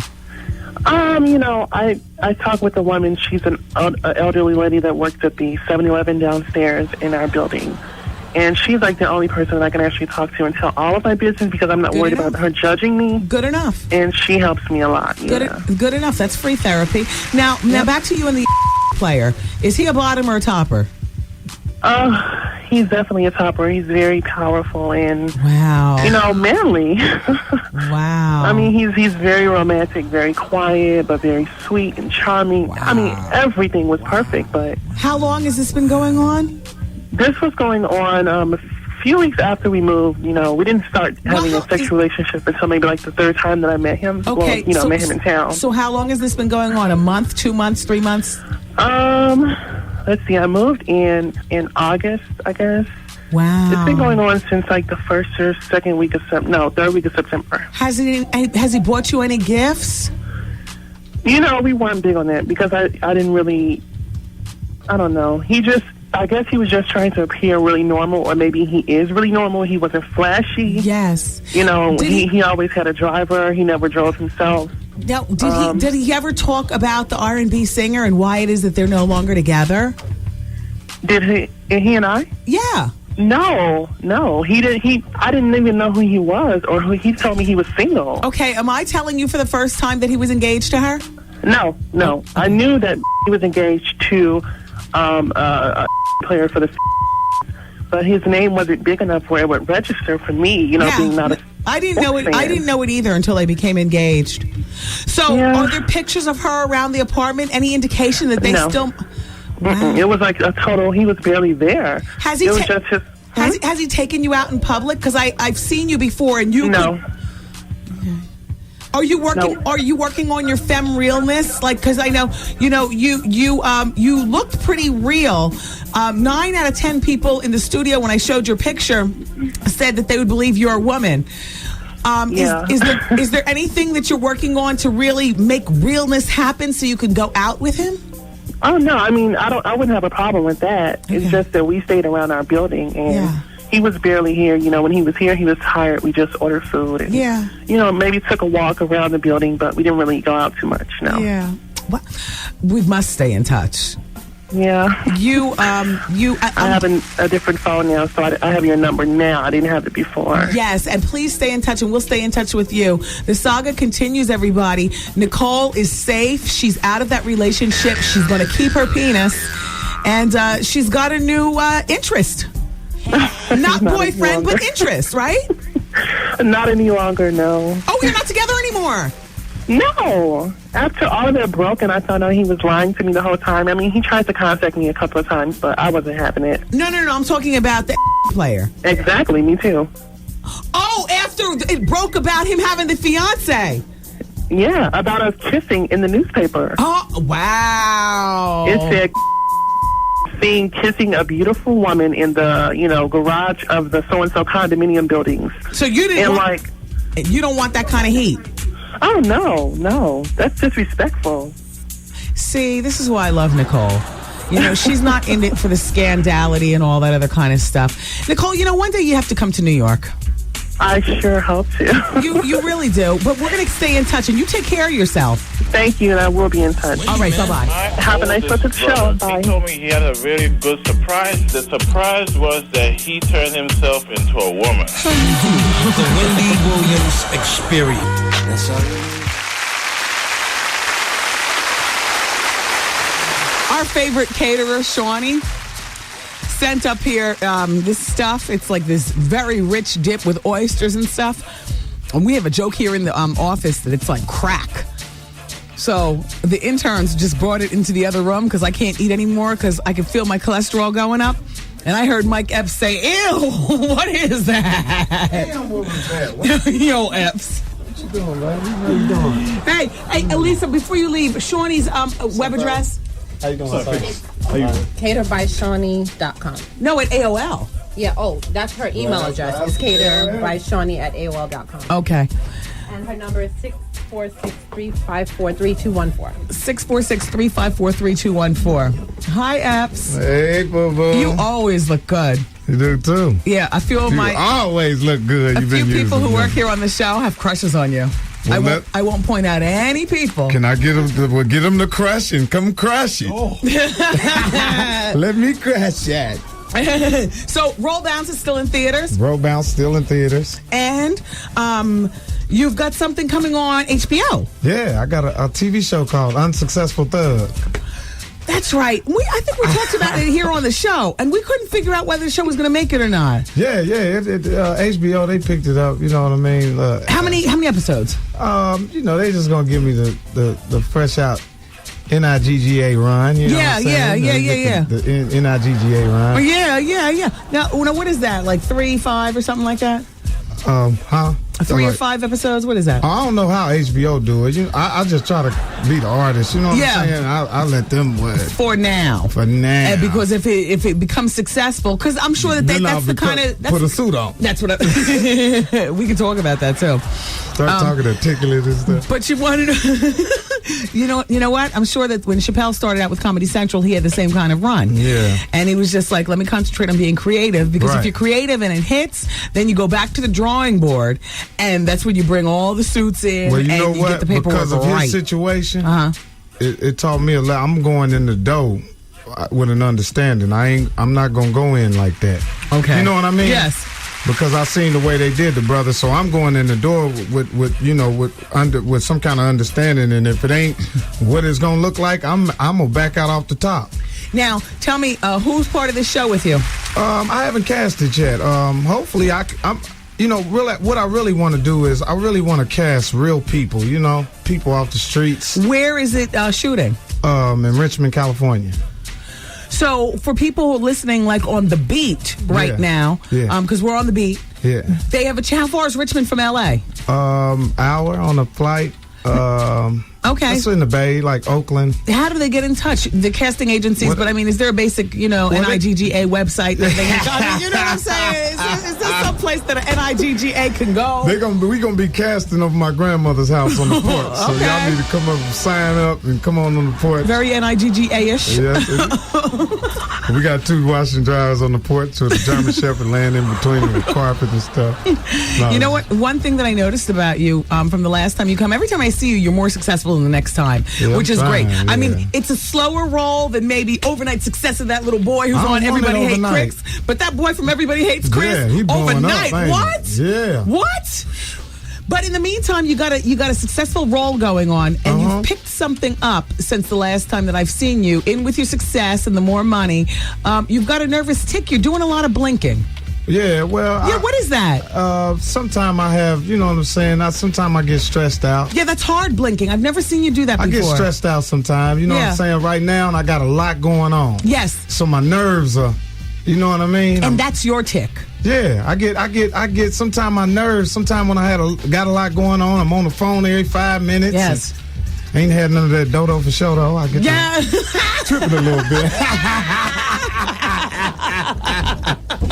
You know what it is. They ain't got a little dodo for show, though. Well, you got to stay right because so many people are looking at you and counting on you. Oh, yeah. Well, just when you get into a groove, you get a phone call, you got to report someplace. You're like, damn. You ain't lying. You look in the mirror, you're like, damn, I'm in no condition to even leave the door. Where's the door? No, I can control it. You know what I'm saying? I get nervous, and, you know, sometimes I get nervous just before I perform. This is like a performance for me. Okay. So now that you told me what I'm doing, you notice I ain't doing it now, right? Well, yeah, I'm watching you. So, Wendy Williams, do you know if people didn't know you was on the radio and they seen your hands and your arms? You think I was a kept woman by an NBA player? No. What would you really think? Have 80 kilos in your basement. Moving them yams. Moving them yams and things. Well, look, it's always fun to have you here because you are a part of today's people, and that means that we can gossip with you about today's people. Yeah. Now, we've talked about Janet Jackson having this alleged child for 1,100,000 years. Personally speaking, what do I believe? I don't put it past Janet to have a daughter damn near 30 years old laying in the cut, calling her 30 years old. You know, apparently one of the younger DeBars just has a son coming out. Now, we've already talked to, who was it, Chico? Twice, right, Art? Yes, twice, yes. Was it Chico twice and another DeBars too? Or was it Chico twice? No, Chico twice and another DeBarge. And then, so we talked to 3 different DeBarges, and they all chase back tears as they talk about the niece. Okay, so now there's another DeBarge out talking about how Janet has this daughter, and the daughter is laying in the cut. But why is it a secret? Well, because I think that when Janet allegedly is alleged to have had this daughter, Janet's image would have probably been tarnished. She was trying to play, goody two shoes, and she didn't want anything to smudge her image. Much like Brandy laying in the cut, lying and saying she was married to Robert. Yeah, well, well, the albums ain't doing that good. You can come on out now. By the way, you all, that was a Tourette's moment. Yo, Epps. Yeah, that was hey.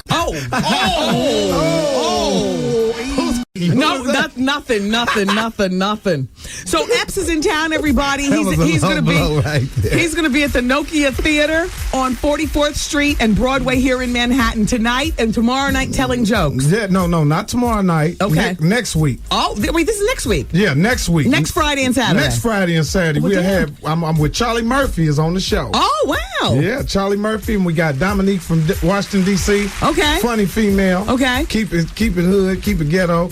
And we're going to do 4 shows, man. And I love New York, man. A couple of shows are sold out, but we still got tickets left for 2 more shows. We added a show. Okay. But that second show is also going to be on Saturday, or are we just spilling over now to Sunday? Oh, no. We're going to do 2 on Friday and 2 on that Saturday. Okay, so you all get in touch with the Nokia Theater here in Manhattan, 44th Street and Broadway. Get those tickets for next week. Now, Unsuccessful Thug opens in the spring on HBO. On HBO. Let's move on and talk about what's all going on in the gossip world, Epps.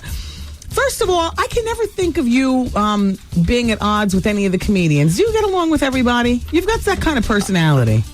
Yeah, I mean, you know, I'm cool. You know, I don't really get into it. He said dodo. No, he didn't call it dodo. That dodo. I'm reflecting that. No, I don't have it. You know, I've had little problems with little comedians and this and that. But yeah.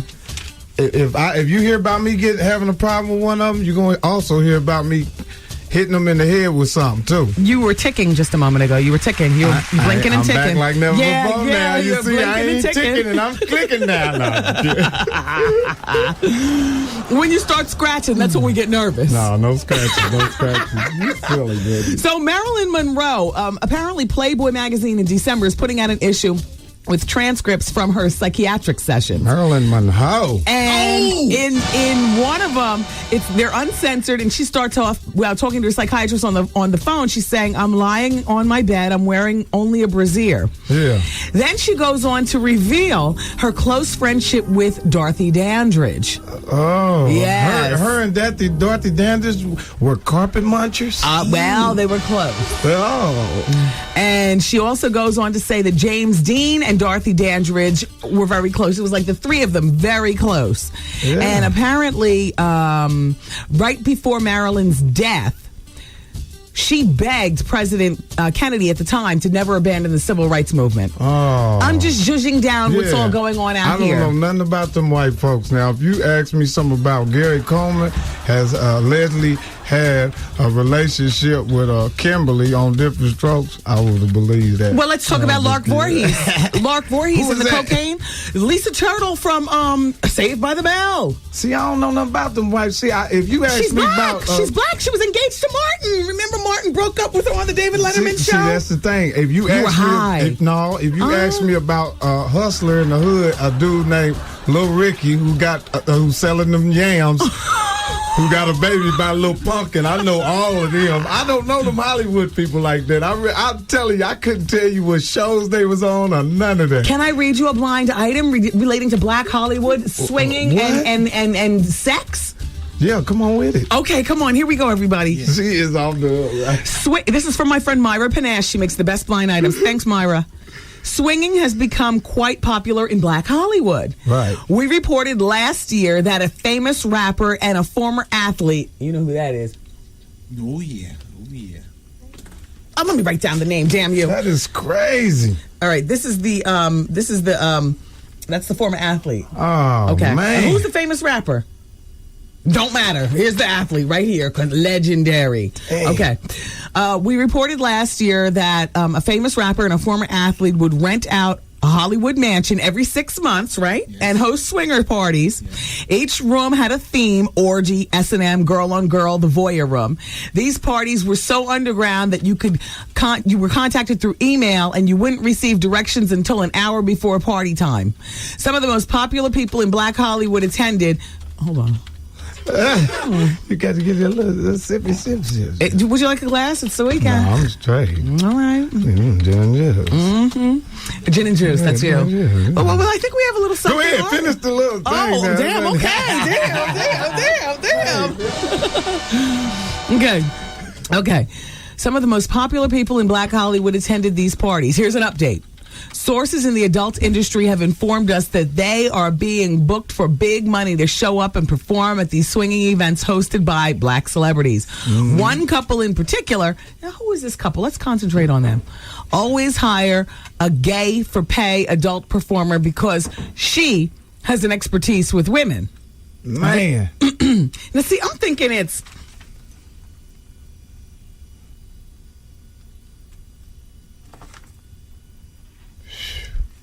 But he has an expertise with men. Hold on, let's finish reading. Okay. The couple in the menage a trois. Okay, expertise with women. The couple is into menage a trois, and the husband loves to watch and videotape. They share these tapes with close friends, so this is not them. Another client is a black male celebrity who comes from a large showbiz family. He's so addicted to menage a trois, he can't get aroused unless two women are present.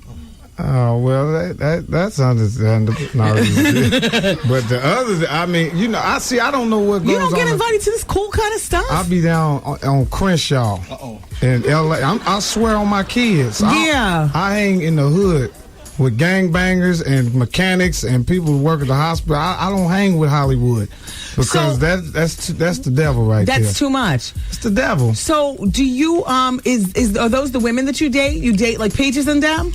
Did I? No, that ain't from the hospital and stuff like. I have a tendency of going to used car lots. And putting brand new paint on them and new interior. I got what you're saying. Dig what I'm saying? Yes. It'd be a used car and it'd be old a little bit, but you know what I'm saying? Yes. At least you know what it is. It's a 78 Cordoba. Yeah. You're not a risk taker when it comes to relationships. I like what's real. Just in case all this goes away. Yes. I can be real forever. With Peaches. Yeah, with Peaches. Oh. Yeah. Back in the hood. Hey. I like girls with curling iron burns on their forehead. Stupid ass. Stupid. I seen a girl last night that had like a keloid hanging from her ear. Shut up. And my buddy said, "Man, did you see that?" And I said, "What?" He said, "Man, that girl had a leather hearing aid case on her hearing aid." Like a brown Sean John hearing aid case. Shut up, dumbass. Dummy. He's always funny. What is this, your umpteenth visit to the show between Philly and then back here? You keep it real, man. You know what I'm saying? Hey, Epps, you look good. You do too, baby. You always look good. You know thank what I'm saying? You're always keeping your thing. Thank you. Keeping your game tight. And thank you so much. You keep it realer and realer, and your star is really rising. So check him out if you're in New York City, everybody. He is at the Nokia Theater. Nokia Theater next weekend. Call the Nokia Theater. And also look for Unsuccessful Thugs starting spring on HBO. It's Mike Epps. God bless you. Love you, Wendy. Man. My boyfriend and I have been dating for like about 4 months now. And first time we had sex, he could not get it up at all. Maybe it's drinking. Is he a drug user? Does he take any depressants or anything? No, nothing. Maybe it's... How you doing? The Wendy Williams Experience. Hey, this is Steve Harvey. I'm Jackie Reed. And Nephew Tommy. And this is the Steve Harvey Morning Show. Doing the top 10 things that make you say something ain't right. Number 1. You attend your girlfriend's class reunion and everybody keeps calling her Willie. It's the Steve Harvey Morning Show. Willie, how you been, dog? Weekday mornings starting at 6 on 107.5 WBLS. Hey, this is your man Steve Harvey in the mornings. Come and get this money, y'all. We got it for you cash. Be caller number 10 at 212-545-1075. $1,000 right here from 107.5 WBLS. Thanks, Harvey. All right, let's go to the phone. 866-GET-WENDY. I'm looking for caller number 10 to win the big money. Hey, you're caller number 1. It's BLS, and you're caller number 2. BLS, the weekend's here, but you're caller number 3. Sorry. You're caller number 4. How you doing? You're caller number 5. You're caller number 6 on BLS. Hey. You're caller number 7. You're caller number 8. Oops. You're caller number 8. And you're caller number 9. WBLS, you are caller number 10. Oh my God. Oh my God. Congratulations. Thank you. You just picked up $1,000 in our $1,000 cash guarantee. Thank you, Wendy. That's how we do. What's your name? Tanika. Hi, Tanika. Where are you calling from? From Manhattan. Well, good for you. So you know we have $107,000 to give away. We are several weeks deep into this contest. We give away the money 3 times a day, 5 days a week. That's big. Okay, yeah. Your next chance to win, everybody, if you want to be a winner like Tanika, is 7:15 Monday morning, bright and early, with Steve Harvey, Jackie Reed, Cousin Tommy, Rashad. They got the whole Steve Harvey morning show cracking off here. So make sure that you listen so you can be a winner like our girl here. All right, now listen, we're going to put you on hold and take all your information. But first, let us know your only radio station. 107.5 WBLS. All right, now put her on hold. One of the girls has the sheet back there. Man, I love that Mike Epps. I do. I feel very close to him. You know, I remember, and it was just, let's say I've been in New York for 3 years, or 4 years. Let's see, you all left me for dead back in 1998. That's about on the turnpike, yeah. They picked me up in Philly like roadkill. So I think I met Epps about 1998. He used to come in and out of town like 3 times a year telling jokes at this place, a very popular comedy club in Philly called the Laugh House. Yeah. I don't even know if it's still open anymore. But Epps, that's what he was doing. And he would have like bit part at that point. Yeah, he did Fridays. You know what I mean? But I don't recall anything else really coming out of that. And he would sit in on our morning show for like hours. It wouldn't just be, he's in and then he leaves. Nope. And now it's 7 years later and we still know each other. Yes. So I do feel especially close to him. And I like how real he keeps it. He seemed very clear-eyed today, though, FYI, if you're wondering. Yeah, he seemed very clear-eyed. But you know what? I don't know. I just like him. I just like him a whole lot. That's all. Mike Epps, everybody. And you can check him out at the Nokia Theater next Friday and Saturday telling jokes. Man, we had a lot of guests today. Iyanla Vanzant came in earlier during Advice Hour, and she's a wealth of knowledge. She's in town. Essence is having this big Celebrating Women conference all weekend long in New York. Plus, she's doing this big seminar concerning men and women and relationships, and I can give you the website to that. Go to innervisionworldwide.com and you'll see information pertaining to February. Miss Vanzant is leading a seminar in Maryland. So it's for men and women. It's a couples workshop and singles workshop all in one weekend. And from now on, she's going to be having that something's going on with her the first weekend in every month. Look, go to her website and find out, okay? innervisionworldwide.com. That is Iyanla Vanzant's website. And of course, you know her from Starting Over, but she's not staying there. She's been there for 2 seasons. She's not staying there a 3rd season. I mean, she didn't want to say it, but I'll say it for you. She doesn't choose her projects based on money and fame. She chooses her project based on her inner feeling, her relationship with the spiritual, and you got to admire that about a person, because so many people are whores for money and fame and stuff. I like her. That's another one. You all left me for dead in Philly. That's when I first met her. I feel like I've known her for years as well. So, but listen, Ebony is recognizing a fabulous woman, Dr. Dorothy Height. Now, today is what is today's date? What is today's date? I can't see. Help! I can't see. Trevor's right here. What is today's date? The 21st. The 21st. Okay, so you got 2 more days to get up to the Apollo Theater and learn about Dr. Dorothy Height. I was up there celebrating her life and her accomplishments today. And you can call the Apollo box office and find out more information. She was recognized when Oprah did her Big Legends weekend. And she's 93 years old. And I met her today at the Apollo Theater, and just a really terrific woman, a real inspiration. You know what I mean? Shout out to everybody who I saw up there at the Apollo Theater earlier today. All right, so where are we going with this? Really, I'm exhausted. But I know you got a busy weekend, but you're also doing something else at Amazura on the 28th of this month. That's right, the Comedy After Show. Yeah, I'm hosting. Yeah, the Comedy After Show. Yes, but the 28th is not a Wednesday. I looked at my calendar. Wait, hold on. Let me look at my calendar. Maybe I was looking at the wrong month. I told you I can't see. Now, the 28th must be next Friday. No. Yeah, I hate to tell you this. The 28th is next Friday. So I don't know what you're talking about. It's another type of a comedy show. Oh, at Club Amazura? Yes. On Friday the 28th. Yes. Okay. I hate when everybody else knows my schedule but me. I feel so out of control. I feel like I got to have all the control and stuff. Let it go. No, I can't. I still gotta hold on. Yeah. Shout out to Nicole. She tries her best. Nicole is here to help make my life easier. I still be booking and doing on my own because I just can't. I think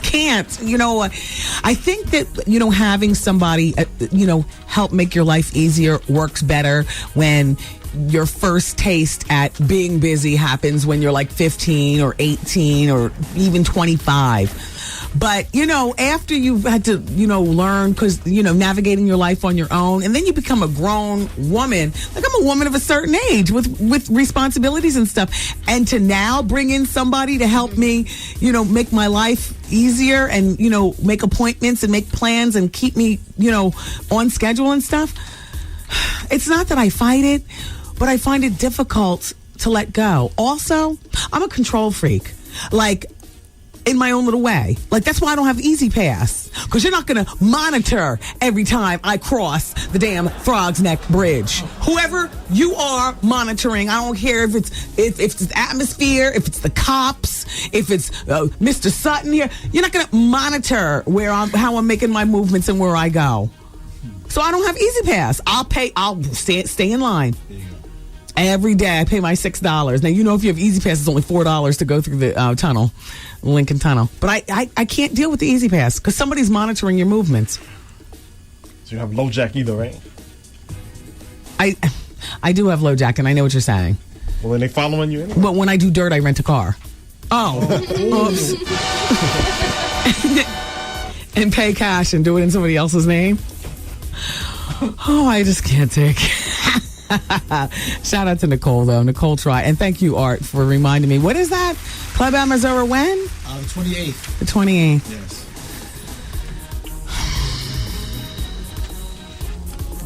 Look, we're getting ready for the bonus hour.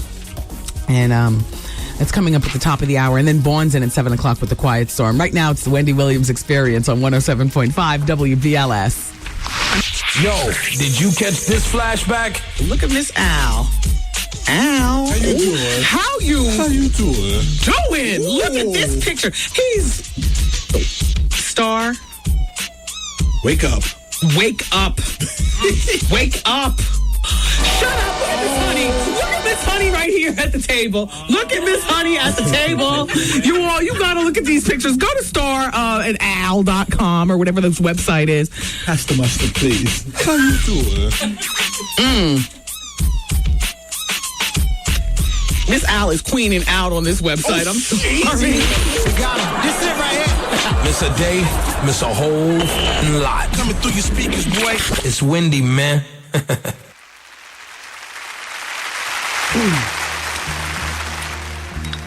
Damn. Why don't you tell me at least 3 minutes before I open the mic, before I put some candy in my mouth? I said 20 seconds. I'm still getting residual juice from that starburst that I just put in. Oh, it's the weekend. I missed Desperate Housewives last weekend because I went to Mary's cocktail party and she did a wonderful job. She performed and stuff. So I'm behind, I know, but I'm watching on Sunday. But I've got some tea about Desperate Housewives. Did you know that soap queen, daytime soap queen, Linda Dano, I like her, is going to be a part of Desperate Housewives? Yep. Starting in November, she's doing a guest spot. Yep. Her character's name is going to be Francine Williams, and she's the mother of the town pharmacist, Weird George. Isn't that great? He's a mama's boy, and she just absolutely adores him, this Francine. So they're going to be very secretive, as secretive as the black people on Wisteria Lane. And I think it's great. Yeah, so look for that later on next month in November. Linda Dano, Desperate Housewives. All right. Oh, and by the way, remember yesterday I was giving you all a few websites to go to regarding butt firming and butt lifting serums during Advice Hour? And I said to you, I'll pass this stuff along. I don't want to be a hater, but I don't believe that this kind of stuff works. And I got it out of one of my magazines, and they had like Jessica Simpson, Jennifer Lopez up there. Like, do you want to have a butt like this? Do you want to have a butt like this? And so on. I give you like 6 different products, what they cost, and the websites to find out more information. One of those things that I talked about yesterday was Avon's Lift and Tuck Firms Your Booty. Well, it's called Lift and Tuck, by the way. Sandra Lopez faxed in, and she says, Wendy, Avon's Lift and Tuck works. My behind was so hard and lifted after using it that my man told me I had a beach butt. No lie. The key is to use as directed. It says once a day. I used it twice a day, though. Well, so then that's not used as directed. You got to use it twice as much. Wow. And she says it works. All right, I'll give you the name again, Flatsy. I know you're like, what she say? What happened? It's Avon. That's the product, the maker. And the product is called Lift and Tuck. And Avon's got a really good beauty website, too. So you can probably go onto the website and find out more information about it. I think that's one of the ones that cost like maybe $65 or maybe it was $25. Anyway, Lift and Tuck by Avon. Wendy, first of all, Chile is insane. She is so young-minded. T-Boz also. She needs to build a bridge and get over Usher immediately. She looked foolish and ridiculous on that show on UPN, and I only watched 2.5 episodes, but I could see the immaturity. I know how you feel right now. I don't understand how a so-called woman can can't let go and get on with their lives. And what Jen, who's 26 and married, that's what she puts on her fax, is referring to is there's an article in the new In Touch magazine talking about how Chile placed a call to Usher's, well, now ex-girlfriend. I told you there was ex-girlfriend a few weeks ago. Come to find out, you know, the model Alicia Bright. Well, I know. Model what? Model who? We didn't know her until she started up with Usher. But, you know, the point is that Alicia broke up with Usher. And apparently this breakup came on the heels of Chile placing a call to Alicia telling her Usher's cheating madly. She gave Alicia dates and times and names and events and whatnot. And Alicia got off the phone with Chile and called Usher and said, basically, I never want to see you again. You know, you motherfucker, I never want to see you again. So, you know, and my thing is that Chile and Usher have been over for damn near a year, if not more. When did Confessions come out? Because that's the time they broke up. A while ago. Chile is a 30-something-year-old woman with a son, and even though she is short and could pass for 18, the fact of the matter is that she's still a grown woman, and you would think that even if her heart is still broken over Usher, that she wouldn't resort to such childish pranks. I mean, Chile, by you calling her, and by the way, by you calling In Touch magazine and letting them know that you called her, because I know you're the one who probably placed come on now, you know she was probably the one, because at the end of the article, what did it say? By the way, Chile has moved on and she's happy, allegedly dating Eddie Murphy. Who's gonna play exactly? She's very consistent in what she likes, honey. From Usher to Eddie Murphy, ain't nothing changed. How you doing? All right. Then again, Chile's no innocent. How you doing? How you doing? Mm-hmm. But all I'm saying is, it appears to me that this article was placed in Touch magazine at the hands of Chile or Chile's people, calling the magazine, placing the article, dropping the Eddie Murphy tidbit, and moving on. Chile, you just really need to get a life and move on. And that's my confession. Really. I mean, you are grasping at straws for publicity, looking absolutely ridiculous. Little Kim has issued a statement denying the allegations that she bounced checks and failed to pay her video staff. Here's the statement. And it's, you know what? It's the same one that we've been hearing, but this story keeps popping up. There are 18 workers that were not compensated for shooting that video that we saw Little Kim do before she went into jail.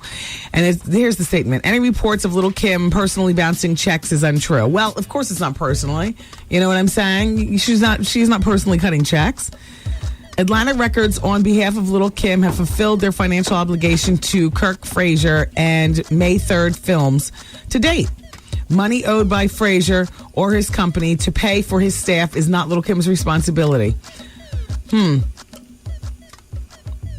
That kind of makes sense. Maybe Mr. Frazier's trying to blame it on Little Kim. Nah, Kim was supposed to pay you. Nah, Frazier, we work for your company. You're supposed to pay us. Martha Stewart or Donald Trump is blaming Martha Stewart on his ratings slide. Here's his quote. I think there was confusion between Martha's Apprentice and mine. Mine continues to do well, and the other one has struggled severely, says Donald. I think it probably hurt mine, and I sort of predicted that it would. So here he goes on to say whether Martha Stewart's show is going to get a second chance. Donald Trump says he's non-committed to the Martha Stewart show, but he says that's up to Mark Burnett and myself and NBC as to whether or not Martha's show continues. But it certainly has struggled mightily, he goes on, he says. So, you know, it is what it is. I've never seen that nighttime show with Martha Stewart. Or maybe I saw the title and, you know, maybe the first 3 minutes and heard the theme song, if there's a theme song. But how do you feel right now? Because your eyes is very, like, you know, nice. They're very, like, glassy. I'm tired. I told you I woke up and watched Ray from 4 o'clock to 6 o'clock in the morning, only for the alarm to have to wake up at 7 o'clock and me have to get that kid to school, with his homework in hand. You know what I mean? And then get up to the Apollo and then come here to the show. And I got a gala to go to after this at the art museum. And then I got to go to Philly by midnight. I'm hosting a party in Philly. Damn. How the hell do you think I feel? Oh, sorry. Well, then don't ask. Oh, you don't need a mood check. I don't need a mood check from you. No. It could have something to do with the champagne. That's what I was thinking. Shut up. Ooh, how you doing? It's the weekend, y'all. Mm-hmm. Wendy's drinking. You all be good. Be safe. And hopefully we'll be back together again on Monday. I love you for listening. Thank you so much, Iyanla Vanzant, for coming in. Thank you so much to John Witherspoon. And thank you so much to the fabulous comedian Mike Epps. Yes. And you all, be easy. How you doing? All right. Ow. Peace party, people. See you later. I'm saying bye-bye. Good night. Program complete.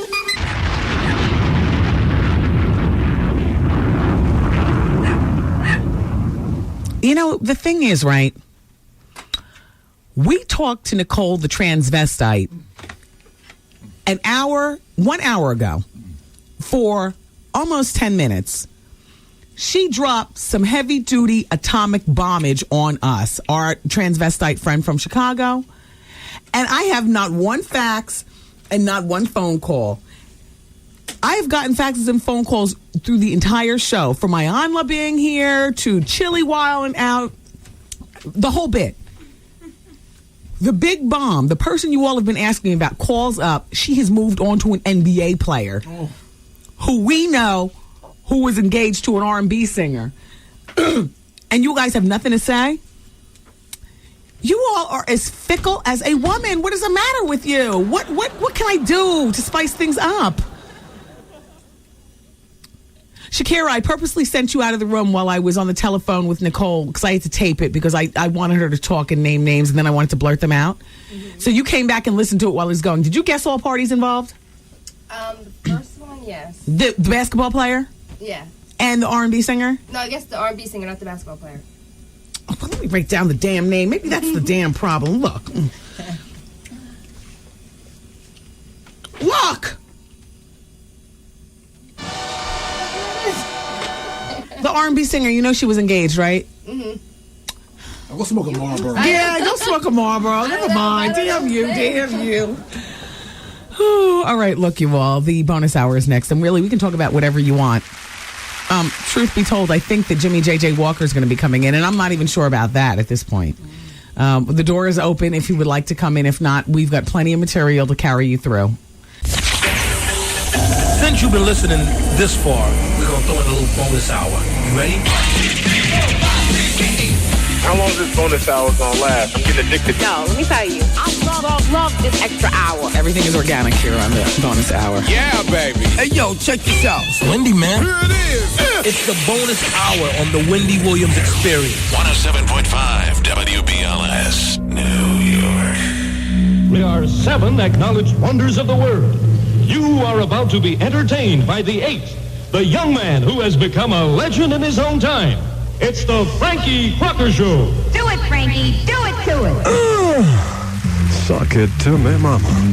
Good evening, New York. This is the show that's bound to put more dips in your hips, more cut in your strut, and more glide in your stride. If you don't dig it, you know you've got a hole in your soul. And you don't eat chicken on Sunday. Tall, tan, young, and fly. Anytime you want me, baby, reach out for me. I'm your guy. Just as good to you as it is for you. You get so much with the Frankie Crocker touch. After all, how could you lose with the stuff I use? Tall and tender for the feminine gender. Anytime you want me, you got it. You know, they call me wax paper because I rap on anything. Call me aluminum foil because my rap is so strong. And when it gets good to them, they call me candy paper because the rap is definitely sweet. Suck it to me, mama. But be cool, young girl. Don't let your eyes and your ears get your mind so messed up your heart desires something your body just can't stand. Hello, New York. Ladies and gentlemen, today is the 5th anniversary of the death of one of the greatest men to crack the mic in New York and worldwide, Frankie Crocker. I am now holding down his shift, and I always feel his presence in the room, some way, shape, or form. Grew up listening to that man on the radio. Had the pleasure of meeting him out socially a few times, but never having a radio conversation with him. One of the things that I missed out on. You know, I never had a chance to, sit down and really chop it up about the booze, so to speak, with him. But today is the 5th anniversary of his death, and I would be irresponsible if I didn't acknowledge one of my forefathers, Frankie Crocker. Jim used to be his engineer. Jim, you were his engineer. Would you care to share a story? Please step to the mic. Jim Weiner, everybody. WBLS Engineering. Thank you. Thank you very much. Yeah, it was Frankie, as you put it, was really one of the giants of radio, and I think he had a tremendous influence on the music business as well. Yes. And what he managed to do, both as a personality and as a program director, I think was absolutely monumental. Now, you were in the studio with him every day. You pressed his buttons. Yes. You did for him what Goose and Hollywood do for me. Yes. For a number of years. There were other engineers also who did who worked with him in and out. How many years did you do it? It was over a span of 23 years. Wow. That I worked with him. Now, not for all of that time, but for a pretty good chunk of that time. So I know that Hollywood and Artie, he's in here every day, and Goose, they are privy to a lot of my idiosyncrasies and crazy nuttiness when the microphone goes off. A lot goes on here in the studio. We have a lot of nice conversations and a lot of Tourette's conversations, crazy bipolar moments. That they are privy to. Did you get a chance to see Frankie behind the mic spazzing out? Actually, that's an interesting question, because the way the arrangement is, as you just said now, is that the engineers and the other staff that work with you are in the same room with you. The way it was set up when Frankie worked... They were in the other room. He was in the other room, That's and right. I was at the controls in a separate room. Not that Frankie was unfriendly, it's just the nature of what he had to do. No, and the nature of what he had to do, he was a big star, and so he was like royalty. Me, I got these splaboos in the same room with me. I can never have a damn private moment. Do you understand what I'm saying? Well, I can't fart without them being in here with the matches. I went. Now, Jim, you and Sanchez and you all are the captains of the new studio. That's the Wendy Williams Steve Harvey studio right here behind me. The room is now cleared of the old equipment. That's right. There's a lot of engineering going on regarding the new equipment. Me and Steve are meeting how we want our guests to be placed, the microphones and whatnot. You all are doing a great job, and BLS, and shout out to all the management here, and you, Vinnie Brown, thank you so much for this new studio. It's going to be fabulous. But what you're doing is you got the splaboos are still in the room with us. You mean in the new studio? Yes. Can we can we get a private moment? Well, that would have to be a management decision. I'm not management. I'm just staff. See, that's why Frankie was such an incredible jock. Do you know that it was Frankie's idea to put the W on its side here at WBLS, and that is the logo that you see racing around town on our vehicles and on TV and billboards and whatnot. That was Frankie's idea because he was a little quirky and a little different.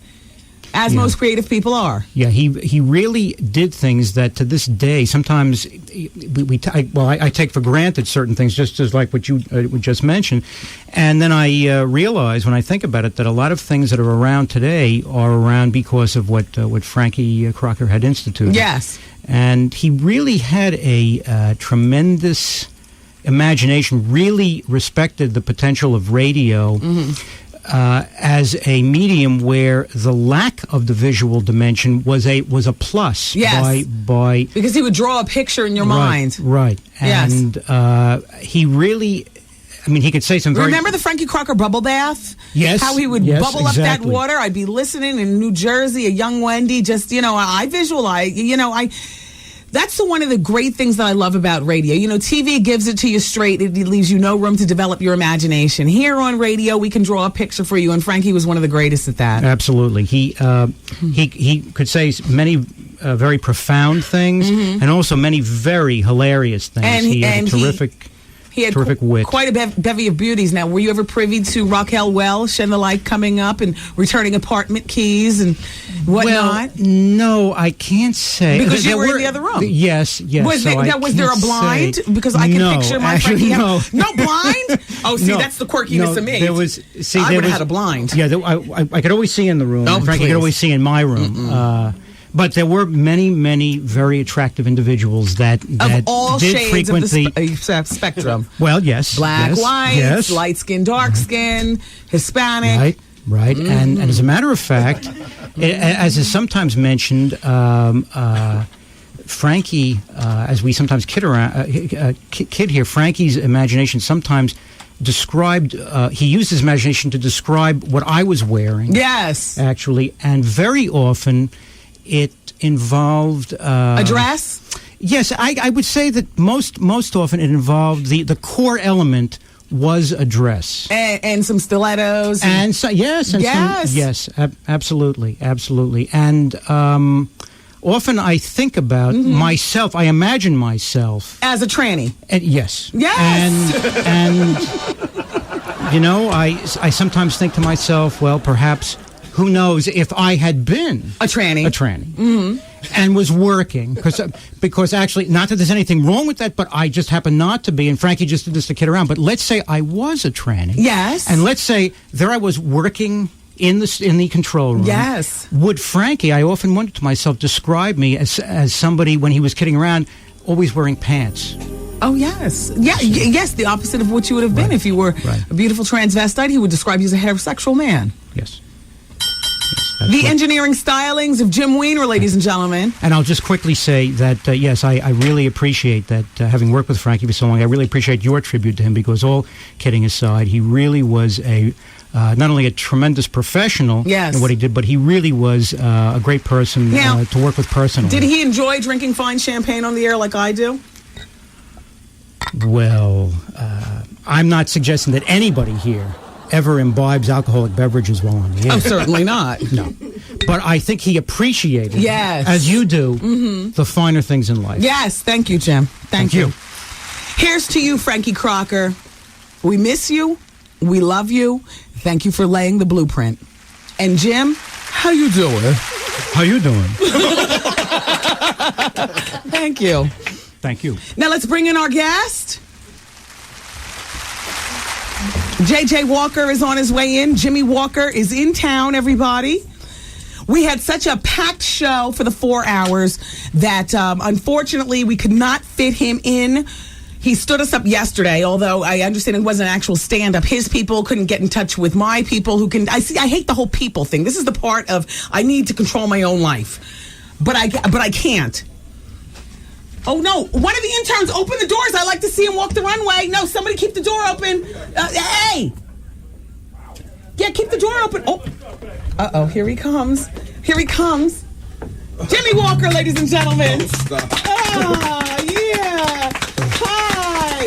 Hello, how are you? Very nice to meet you. Nice to meet you. Yes, have a seat. Put your bag up. Oh, don't put it on the floor. We sometimes get, you don't want to take anything back with you. It's that big, huh? Wow.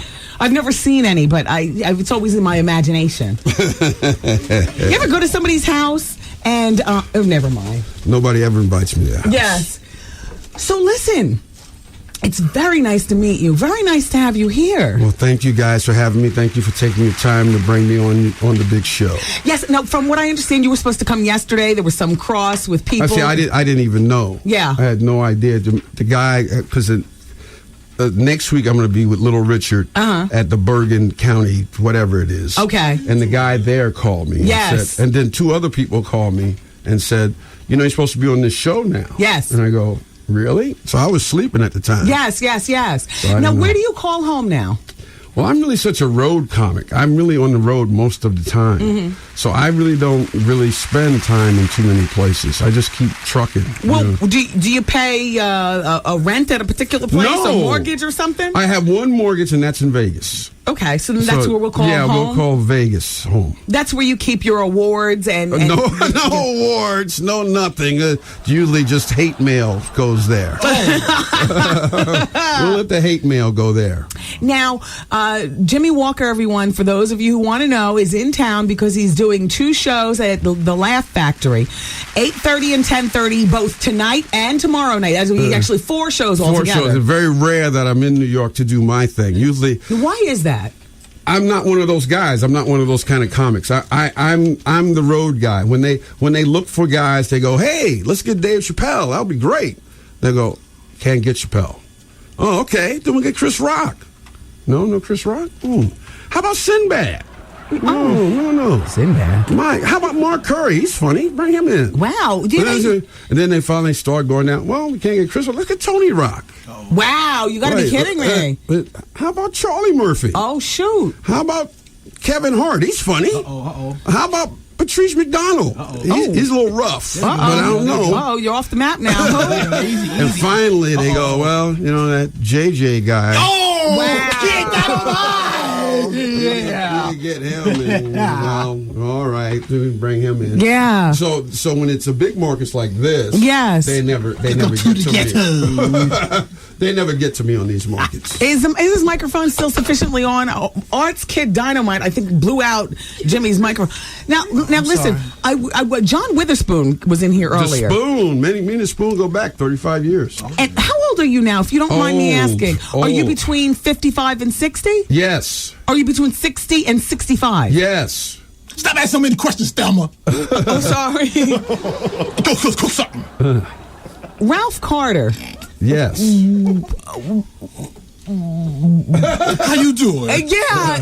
Listen, is Ralph Carter what did he ever bring girls around the set? Even back then? I mean, because Ralph, you got to remember, kids are kids. He was a kid when he was on our show. He was never an adult, so he was with his family doing whatever they do. But by the time Good Times ended, Ralph, he was still a kid. How old was he about? He was very young. He was big in New York here. He was on Broadway with that play Pearly. Right. And that he did when he was like 10, 11 years old. Mm-hmm. And it's very interesting to show you the plight of many of the black actors in those days.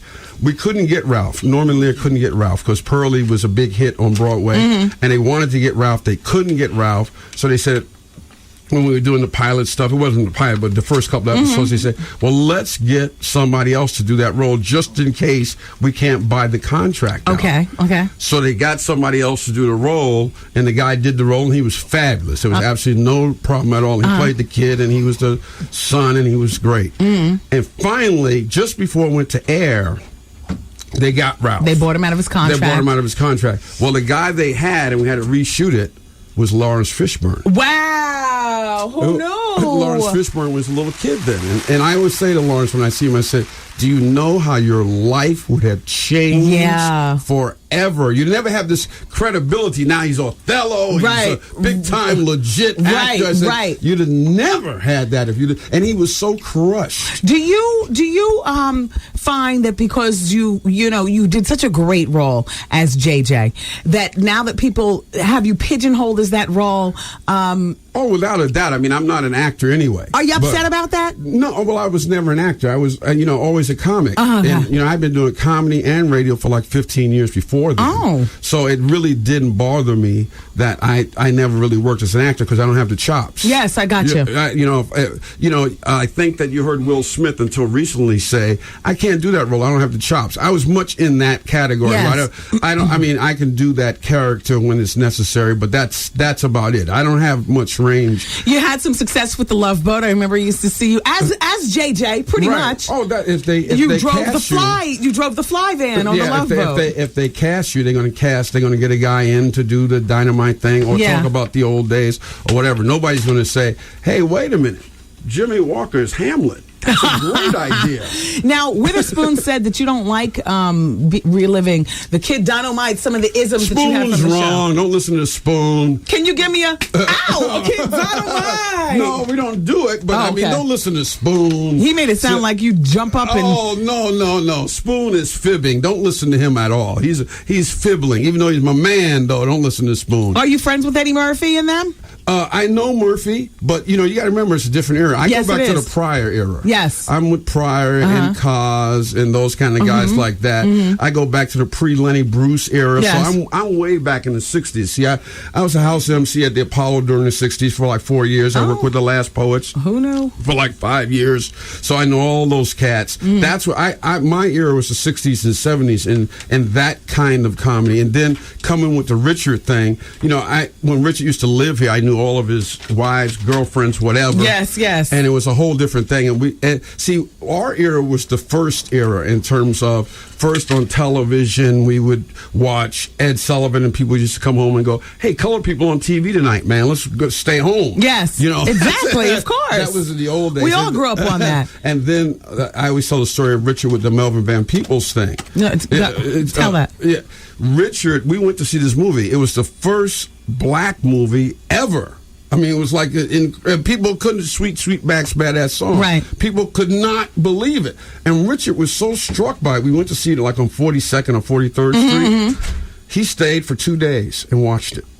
Wow. He could not stop watching. And I say, hey, Richard, I got to go. Yeah. I can't be watching this thing all the time. Yeah. And he just thought it was the most fascinating thing that a guy, Melvin Van Peebles Sr., was able to get this whole thing going. Get the funding and the whole thing. Yeah.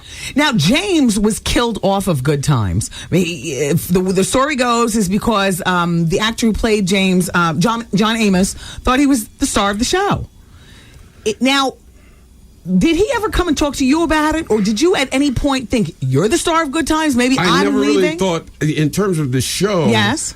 Because I was involved in other things. Oh, you were doing stand-up. I was doing stand-up. And getting big money, I'm sure, at that time. Never getting big money. Still, it remains the same thing till today. Never big money, but I was opening, because in those days, there was no such thing as a headline comic like we have now. So I was opening act for Donna Summer and Gladys. So I was on the road every week, and the interesting thing, I mean, because it goes back before most of your audience knows who Donna Summer is, but the interesting thing is she was so hot. Right. It never really felt like, oh, gee, people are coming to see you, because they would say, all right, get out there and do 15 minutes. And people were so psyched. Yes. To see Donna. I mean, it was, yeah, but they were psyched to see you too. No. You'd be out there and you'd be in front of the thing, in front of the curtain. No. And then you start hearing the band start tuning up. Oh, no. You go, I'm still here. And you just hear that swell from the crowd when they heard their first gong thing coming through. And people go, ah! Yes. But she was drawing like 5,000 people. Of course. And it was interesting because in the trades, when she go on a summer tour, they would just put out, Donna Summer is now available for dates. Please call. Wow. And that would be it. Cause Joyce Bogart, and that was the end of it. Yeah. So there was no like booking deal. Were you ever blacklisted from TV? No. Blacklisted from the cruise lines, though. They just threw me off. What, because you did Love Boat? No. Tell me why. They threw me off because I did some George Bush jokes. Oh. So they said, well, then this is recent. Yeah, this was in the last year. Because I was getting ready to ask you, after that question, what kind of jokes do you tell on stage? What can people who go to the Laugh Factory, tonight there's 2 shows, everybody, to see Jimmie Walker, 8:30, and then again at 10:30, and tomorrow night, 8:30 and 10:30, the Laugh Factory. You know where it is. We do the comedy experience there every Wednesday night. What type of, do you curse? Do you use the N-word? Do you use the F-word? No. See, that makes me different in terms of, I've never been a dirty act. I never could be a dirty act. It never, a mature act. You got all the guys now because of Richard. Right. Which I always bring on Paul Mooney. Because Mooney really led Richard. People, Mooney was the guy who put all that together. Right. He wrote jokes for him. He was the guy who kept Richard together, made sure he had an organization. He listened to every set because Richard would do 2 hours. Yes. And Richard didn't know what he said. Yeah. And so Mooney would say, here's what you said, here's the way to do it, put it together. So, but Mooney was doing that in the 60s. Right. When we were way back there. Right. So I was always clean because I was a guy who wanted to do Johnny Carson. Okay. And that was the goal at the time. Now, those days are over. Since Def Jam and everything, that's completely changed. Right. But I haven't changed my style. So therefore, I'm the old school style because I've always written in my writer, the reason I'm a clean act is because people have seen me on TV and they bring their moms and they bring their little kids. Yes. And I'm kind of And you never just say F them? No. No, not at all. Okay. Because when you did Johnny Carson in the old days, they would not allow that. You had to be funny without the curses. You had to be funny without which the is curses. actually more creative. But that's the style now. Yes. I'm out of style. Yes. I'll be the first one to say that. I'm out of style. Now, Steve Harvey does the morning show here at WBLS. I know Steve. Now, Steve, you heard his feelings back. He said he was a 15-year-old kid. He told me this story earlier. Steve, I hope you're listening. You didn't say I couldn't tell this story, so I am. Tell every story. So he says that he took off from school, saved up all of his money. He did. Climbed fences, had a fake ID, the whole bit, dressed up like a man, even though he's like this 15-year-old kid. To see you, I forgot what city, like Cincinnati or someplace obscure. They wouldn't let him in because he wasn't old enough. So he climbed the fence and waited outside in the back where he knew you were coming out. He says to you, he's by himself, travel light, travel far. He had his pen and his paper. He's like, Jimmie Walker, you're such an inspiration to me. Can you please sign my autograph? That's a sad commentary. And you said something to the effect of, get the F away from me, kid. And you heard his feelings. That sounds wild because I don't think I would ever do that. But if I did do that, then I did do that. I'm not going to say I'm sorry because I don't know what happened. Were you high? No, I don't do drugs. Did you ever? No. Because you got to remember, cruel when sober. Now that takes guts. Cruel and sober, because you got to remember the era I came in. Yes. First of all, we grew up on Lenny Bruce and Freddie Prinze, was a very good friend of him. So you had a lot of people that died. Right. And then later on, you had Richard and Sam Kinison and Dice. Yes. And you would see the headlines in the paper. These guys are the Antichrist. Right. But again, it came because of the Carson thing. At that time, Carson was a big deal. And you wanted to be clean? I wanted to be on Carson. That was my goal in life. You wanted to be clean? And everybody was trying to do Sullivan. Yeah, and you had several visits on Carson. The interesting thing is, people think I did Carson. I did a lot of Johnny Carson shows, but I always did it with a guest host. I was on the B list. Oh. Never on the A list. And I was always trying to get on the A list, and I could never, ever get there. My friend David Brenner would do the show all the time. And I would say, Brenner, you got to make a call. You got to get me. And he says, man, I don't know what happened, but man, they ain't putting you on that A-list. Okay, so who do you love today? Speaking of D-list, do you love Kathy Griffin or you don't? Kathy Griffin is interesting, and I think it works for whatever it is. Yeah. And she's made a career out of it. I never even put anybody down for stuff that they do. If they do something great, whatever level it is, roll with it. Gotcha. It goes from what you do or what Stern does all the way to what Kathy Griffin does. Right. If that works, do it. Yes. Now, let's talk about your personal life. Have you ever been married? Wow. It's Jimmie JJ here, everybody. No, nobody's ever asked me, and that's what. Do you have children? None that have showed up. So that's always good. So you live your existence for you. Yes, I'm a road guy. I do road comedy. That's it. I go from town to town doing my little jokes. That's it. That's Who do you love, Jimmie? At this stage, the holidays are coming. The holidays. Jimmie. See, I don't even celebrate the holidays. I'm one of those guys. Jimmie, you're nearing AARP. Who's I'm way beyond AARP. Who's I'm going to just change the the A, I think, bedpans? Who's going to? Nobody. That's it. It's the old. I give the credit to David Foster, but a lot of people have taken credit from the line. David Foster, as you know, big time producer, Earth, Wind & Fire, Barbra Streisand, and everything. And some other people claim the line too, but I give it to David Foster. And they said, because he's in the studio like 100 hours a week. Yes. And they said, man, you're in the studio a lot. How do you know what the style is? Yes. And he says, I am the style. Okay. So you are the center of your universe. Yes. Yes. Does it ever get lonely during the holidays? No. I'm just the opposite of everyone else. Everybody else is complaining about family. Yes. But see, when you go out with girls and do whatever, you find out they all hate their families. Yes. They all hate their ex-husbands. How old are these girls? What are they, like 22? No, big breast implants. No. White. No. I don't even really. See, I would never go out with a 22-year-old. That would be not good for me. What's your age range? 40 plus, 50 40 plus. Have to be 40 and 50 in good shape. Held with no together. Kids. Yeah, with no kids. No kids, because then you have to hear about the ex-husband, and then because the guy is a moron and he has a kid, and then he won't pay the money, and he's got a new girlfriend who's 11, and they hate him. Yes. And the kids, she turned the kids against him. No, wait a minute, he turned the kids against her. Can I ask you a question? When's the last time you had sex? Oh, well, it could have been recently. You got to remember, I am a road comic.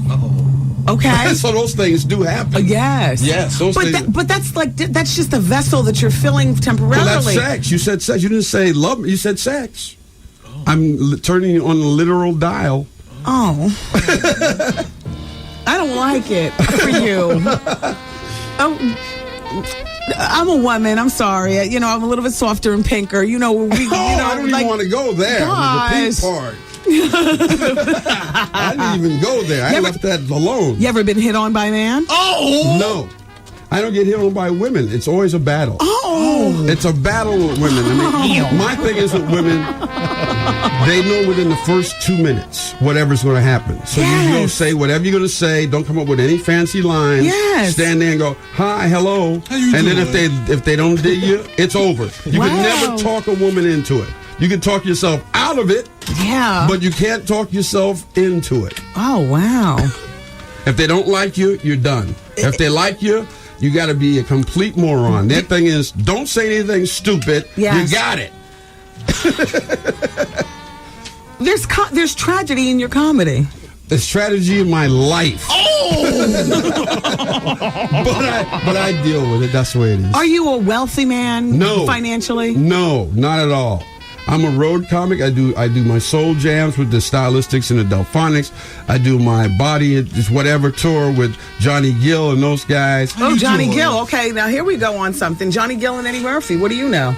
I know nothing. All right. I know absolutely nothing. I work with Johnny. He's a very nice guy. Okay, we like him too. Yes. Yes. That's it. I have no problems with Johnny Gill. Yes. Now, I want to find out from you about the other members of the cast. Did you go to Florence's Florida Esther Roll. Esther Roll's funeral? No, I did not. Why? Why? I think either I had just heard about it or I was working. Yeah. One of the two. And did you send flowers? I did send flowers, actually. Yes. Yes, I did. Did you shed a tear? I don't shed tears anymore. I've been in this racket too long. You are bitter. There's something about you. Damn you! You're missing a soul. My soul is James. My soul has been run over at probably O'Hare and Philadelphia Airport, probably for the 97th time. Did you ever used to get to Rose with her? Who would you fight with the most on the set of Good Times, and who would you get along with the best? The one I got along with the best was Johnny Brown, who played Bookman. Because Johnny was a comic. Okay. And comics, we are low lives, and we all basically get along, even though we attack each other constantly. How old were you when Good Times started? I was in my 30s. Oh my gosh! Yeah, playing the 18-year-old. But you know what? That's that weight. You were such a skinny kid. I mean, you look good now. You put on a few you don't pounds. have to say that. But you were so thin. You were able to pull that off. You were in your 30s, though. Yeah, I was in nightclub comedy. You got to remember, I'd opened for Miles Davis, and I'd done the Motown Review for like 5 years. Had you ever had sex with your TV sister? Oh, Bernadette was married. She was constantly married. Oh, and wow. she's still married. That's why marriage, that's not my thing. I always see people constantly trying, but they keep failing. Would she come to the set sometimes, crying regarding, the night before? Or being a comic, people are always complaining. Yes. You don't listen anymore. Yes. You don't hear it. And you go out with women and you hear their complaints about their husbands, boyfriends, kids, money. So after a while, you just learn to say, I'm on autopilot. Yes, were you starstruck when a Jackson entered the set? Not at all. Not at all. I remember Janet Jackson was a little kid. Yes, Penny. I was a Michael Jackson fan. Yes. Would Michael ever come to the set? Yeah, sure. Because you have to have an adult, and people would bring their kids. And sometimes Michael would be the adult to supervise Janet? No, but he would be with his mom. Okay. Or he would be at Rebe or LaToya. Would Rebe ever be with another little girl? Oh, wait, no. Janet was too young at that point to have had the daughter. Okay, wait. I'm sorry. It was a conversation previous. Oh, I didn't know about that. Yeah, well, neither do we. It's still up in the air. So, you and Janet, would you talk to her? Would you talk to Michael? Would you talk to Catherine? She was a little kid. Catherine I would talk to. She's a very nice lady. She's a Jehovah's Witness. Now, would she ever be crying over a row maybe the night before with Joe? No, not at all. She was very happy, and you got to remember the Jacksons had a show on the air then, so she was very happy about that. Yes. Very busy time in the Jackson Would household. Joe ever show up? No, never saw Joe, but I always tell this story, which is interesting because I like every other comic and every other black comic in America. I do Michael Jackson stuff. So I'm opening for the Soul Jam thing. Yes. And we're in like a 3,000 seat place, and I'm doing a thing. And there's people wandering around. There's always people wandering around. So you see, I'm doing my Michael Jackson stuff and killing the crowd as usual. Tremendous laughter. And this people started walking toward the stage. I'm looking out there, and I said, uh-oh, it's Joe Jackson. And he's angry. Really angry. Very hot. Okay. And screaming all sorts of epithets in my way and just limping toward the stage. So what I did was I grabbed him and I grabbed his hand and I turned him around to the audience and said, the guy I was just talking to about, the king of pop, well, here's the man who created him, Joe Jackson. You turned it all around. And the crowd started applauding and he looked at the crowd and he started waving at the crowd, the anger, and he looked back at me, he just like, you mother father. Yes, that's it. And then I had the Shy Lights come back and they go, what you do to Joe Jackson? What happened? He's really mad at you. And I go, oh, wow. You leveled him with kindness. That's quick thinking on your part. He was very angry, very angry. So you were a brief movie star at one point. Never a movie star. I don't have the whatever to do it, but I've done film. Uptown Saturday Night.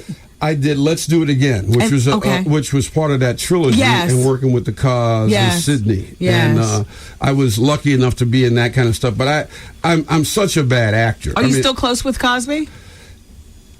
My line on Cosby has always been, if Cosby's not talking, nobody's talking. Oh, that means a whole lot. Drop a bomb on that. That means, I think, Cos has proved his point. Yeah. So therefore, he does pontificate. But he is a billionaire, so he's the winner. Yes. Yes. He thinks he knows a lot, and he's proven it. He's had chops to do it in terms of his commercial success, so you don't argue with him. But he continues his bombacity. And I like Cos. I think he's great. But he's always got to get in there. Yeah. He's not the guy who's going to say, hey, what do you think? His opinion's got to be heard. It got to be heard loudly and constantly. But he's a good cat. I mean, he's all right with me. So, in conclusion, I'm leaving now. Yes, you've been a fabulous guest. No, I haven't. I've been just a peaceful guest. Well, I mean, we talked about your sex life. There's none of that. We talked about your finances. None of that either. Oh, we talked about your relationships with other people. I have great relationships with my alleged friends. Yeah, yeah. Yes, and now we're talking about why you're in town. Jimmie J.J. Walker, the legendary Kid Dynamite. Oh, yeah. Wow, that sounds like some kind of Arab terrorist. You're legendary to us. I don't know about that. I would love to believe that, but I'm not. When I think of legendary, I think of Cos and Pryor and those people. Well, and even the great Paul Mooney. Yeah, well, not here. He did not do so well here. He was banned and thrown out and no, he didn't. He didn't turn it over. These people who are listening right now were not listening. They listen right now. They wouldn't listen in the morning. So that's when we got the fabulous comic stylings of Steve Harvey. Steve Harvey's all right with me. I like Steve Harvey. That's why he gets you on the jokes. No, that was a slip of a button. Then press the right button. I like Steve Harvey. I have nothing against Steve Harvey. No, he's very funny. Okay, Jimmie J.J. Walker is in New York. He's at the Laugh Factory, 42nd Street and 8th Avenue. I'll be at the Bergen County Center with Little Richard. Oh, that sounds nice. That's Little Richard. We'll be there next Saturday, and the guy, Mark, who runs it, begged me to mention it to you, and he says he loves you. He's a big fan. Well, thank you, Mark. And how you doing, Little Richard? And how you doing, Jimmie J.J. Walker? All right. The Laugh Factory, everybody, tonight, 8:30 and 10:30. Look, you've got, an hour before curtain call. Doesn't matter. Are you going to wear this on stage? No, I'll have something else. Change a little something. I'll change something. Okay, and then there's a show also tonight, not only 8:30, but 10:30, and then there's an 8:30 and 10:30. Same thing. I don't come to town often. I'll come over there. I'll hang out. We'll see what happens. Yeah. Yeah. Well, I wish you well. I wish you well. Thank you very much for having me on the show. Nice Thanks to for meet taking you, the time. son. I appreciate it. Take care. Bye. Art, keep the door open. Okay. Vinny's groupieizing you. Vinny Brown is our boss. Well, Vinny Brown is all right with me. And yes, and you'll go around and say hello to him just before you leave. I'll go shake hands. Like I'll be like Michael Bloomberg. Bob Lee will take you around there. Arthur, you groupie, you'll sit down right here. Get your ass back over here. Come on, Art. You gotta go for a break. You know what time it is? No, you don't need to. Break. You know what? Art is such a groupie. It is unbelievable. And girls, do you all notice that? Yes. That's the very man that hires all the interns and stuff like that. Hollywood, do not leave me hanging. It doesn't happen a lot, but there's certain people when they come here, Art's getting his camera out and flicking it up and, abandoning the show to walk around the studio, rides the elevator down to Park Avenue, sees them off in their car service, the whole bit. What does he do? Persia White. Persia White was another one. Johnny, the New Edition was other ones. Oh, yes. Art is a producer, is a groupie in disguise. Yo, he seemed better, didn't he? It's got to be in the top 10 list of the most bitter. Yep, that's his theme song. Yup. But you want to know what? That's that comedy tragedy thing that makes comedians great. Yup. You all, we're going to ride you out on the Jimmie Walker theme song. We're going to a break, and we'll be back on 107.5 WBLS. WBLS.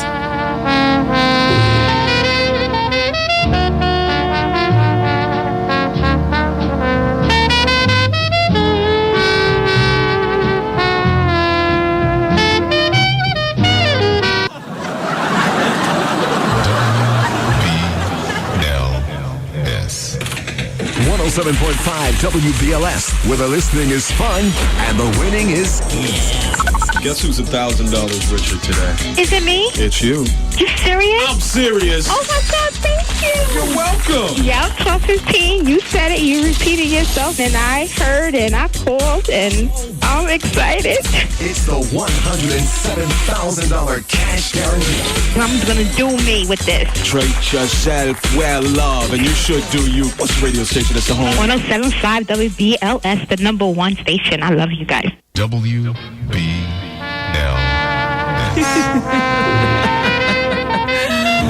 Oh, boy. Let's take some phone calls, you all. 866-GET-WENDY. We'll ride out with some phone calls for the remainder of the show. Hello. Hi. You're on the radio. Hey, Wendy. How are you? I'm doing well. How are you? I'm fine. This is Joanne from Brooklyn. Hi, Joy. Joanne. I'm sorry, but I'm trying to figure. I still can't put a figure on which R&B singer you're talking about. Okay, as if I would say on the radio, Joanne. Gotta go. All right. Okay, bye. Bye. I mean, when we talked to Nicole, the transvestite from Chicago, I gave enough hints, and I gave, please, Joanne, I can't. I'm sorry. Hello? Hello, hi. Hello, hi. Hi. Hi, it's Wendy. Yeah, you got to turn your radio down, though. Okay, sorry. Okay. Hi, I just wanted to say I didn't read the New Yorker article about you, but I'm sure that your picture was beautiful because you are beautiful, okay? And I love your show. Thank you very much. And your interview with JJ was great. Have a good weekend, Wendy. Thank you. You too. Bye-bye. Bye-bye. Yeah. Hello. Hi, it's Wendy here. Hi, Wendy. How are you? I'm doing fine. How are you? I'm good. Let me tell you, this is TT from Newark, New Jersey. How are you, TT? I'm great. Jimmie Walker. He is so ugly. He is just that my God. He's so ugly that his life is just messed up, girl. I don't know if I should say that on the radio, but he is pathetic. He has no life, no kids, no girl, no guy. Why is he living? Why is he living? I love you, Wendy. Love your show. I'm so glad I got through. My name is Taisha Tyler. That's my real name. I'm representing Newark Housing Authority. I love you. I love you, and I love your show. Bye. Oh, look what just came across my desk. Pull up another line. But look, music and acting star Brandy likely would not have been happy with fiance Quentin Richardson last night. Okay, this is old. This is dated August 9th, everybody. Follow me. Hello? Something at the Whitney Young High School in DePaul was spied employing his best hook shot on an unidentified beautiful woman at a condo at LaSalle and Kinsey. This is in Chicago where this happened. NBA mainstay Richardson, who signed a $44 million deal with the Phoenix Suns, has been traded to the New York Knicks. Oh, that means Quentin's in town to hear all the drama unfold. How you doing? All right. Welcome to New York, honey. Where it all goes down. Ew. You guys, okay, never mind. I'll say this: you miss a moment, you miss a lot. Is that safe to say, Hollywood? Yes. Okay, yes, good. Yes. Okay. Hello. Hi, Wendy. Hi. How are you? I'm doing fine. How are you? Good. I wanted to call you because, first of all, I wanted to say, Chile, that was a real chicken move that she did. Yeah, right? That was very chicken-headish. Yeah. Very. And I wanted to I was trying to get in contact with you a couple of days ago because I heard a girl call Shot 97 and said that she was dating Jay-Z's driver. And he told them how Miss Thing is pregnant. How Beyonce's pregnant? Mm-hmm. And she described him to, I guess that's Envy in them. And they said, yeah, the way that the girl described the guy, it was the driver. I still don't necessarily believe it, and I'm not riding with the story. I mean, if it's true, That's what I said. I said, well, if I didn't hear Miss Wendy tell me, I don't believe you yet. Well, I'm not the last word. But you're my last word. Oh, whoa. That's huge. Okay, your word is gone to me. Well, then let me just let you know I'm not riding with that story. I got you. Okay. All right, Wendy, I love you. And tell Artie how you doing. Thank you. Oh, no, Artie is still slobbing in the group. JJ. Yes, Artie, yes. I haven't seen Artie since he walked out with Jimmie J. Jam J. Oh, gosh, I guess he's gone for the rest of the show. Exactly. All right, Wendy, I love you, and I love your show. Take care, honey. Have a nice weekend. You too. I'm really busy this weekend. Tonight I'm going down to Philly. I'm hosting a party with my Philly radio station, Power 99, at Pinnacle Nightclub. And then before I go down there, as soon as I get off, I'm going to be celebrating actually with the Montclair Economic Development Corporation. They're celebrating their 10 years of great taste. And so, happy great taste. It's going to be at the Montclair Art Museum. It's going to be all sophisticated and whatnot. Hello? Hello? Hi. Hi, Wendy. I love your show. Thank you. I wanted to comment on Bill Cosby. Okay. What I wanted to say is he also needs to give some advice to how to get out of the problem instead of just identifying the problem. Okay. And I think that, Well, he does say through education. Yes, but... although he dropped out of school when he was in 10th grade, he went back and he achieved his doctorate. That's good, but you need to have other options. There are not always people that are going to go to school. You need to have other types of outlets for them. He has enough money that he can open up other institutions instead of running around the country trying to get more money for himself and, diversifying what's out there for the youth and the parents. Okay. So that's what I wanted to say. Very good point, and thank you for calling. Thank you for letting me speak. All right, bye-bye. Hello, hi, it's Wendy. You're on the radio. Hello. Hi. Hi. Hi. Oh, my gosh, I'm so shocked I got through. I don't even remember what I had to say. I just love you, and I think you are hilarious. Thank you very much. Have a good weekend. You Bye-bye. too. It's supposed to be rainy and nasty all weekend. What are you guys cooking? Hello? I'm making chicken noodle soup homemade. I know how to make it. My mom gave me the recipe, and I use the collagen broth as the base. And I'm also going to fry some calamari. And I saw this recipe in the New York Daily News with the anchovy, making some delicious anchovy dipping sauce for the calamari. I'm the only one in my house who loves anchovies. So I guess the sauce will be all for me. Hello? Hi, Wendy. Hi, sir. Hey. How you doing, baby? Fine, thanks. How you doing? Just wanted to comment about Witherspoon. Yes. Yeah, I was just disturbed about what he said about Cosby. Cosby actually was successful in breaking through the stereotype, and Witherspoon just reminds me of another Step and Fetch It character. I'm just sorry that he had to talk about Bill, because Bill has come a long way. And, I don't see him other than, a clown that reaffirms the stereotype. Okay. All right, that's all I had to say. Oh, and what'd you think about Jimmie JJ? He sounded really good. I well versed. I didn't think that he was as intelligent as he came across on the radio there. I was very pleased with the interview. Very good interview, by the way. Thank you. Keep up the good work, Wendy. Thank you very much. All right. And by the way, Witherspoon was here earlier. He is telling jokes all weekend at Caroline's Comedy Club. So there's a plethora of places to go hear jokes. It's tonight at Caroline's with Witherspoon, or tonight at the Laugh Factory with Jimmie JJ. Tomorrow night, both guys. And then on Sunday, Witherspoon is still riding out at Caroline's. Jimmie JJ's not telling jokes on Sundays. Next weekend, Mike Epps is telling jokes, and I will have more information about that next week. I threw away the piece of paper, I'll be honest with you, that had it on it, but we have a whole 7 days before Epps. Hi, it's Wendy, and you're on the radio. Hi, Wendy. This is Iyanla from St. Albans. How are you? Nice to have you here, D'Angela. Yeah, I just wanted to call in and comment. I enjoyed the interview with Jimmy Walker. He did sound a little bitter, but I guess, with his age, I don't know, it seems like he could just have a little bit more joy with himself.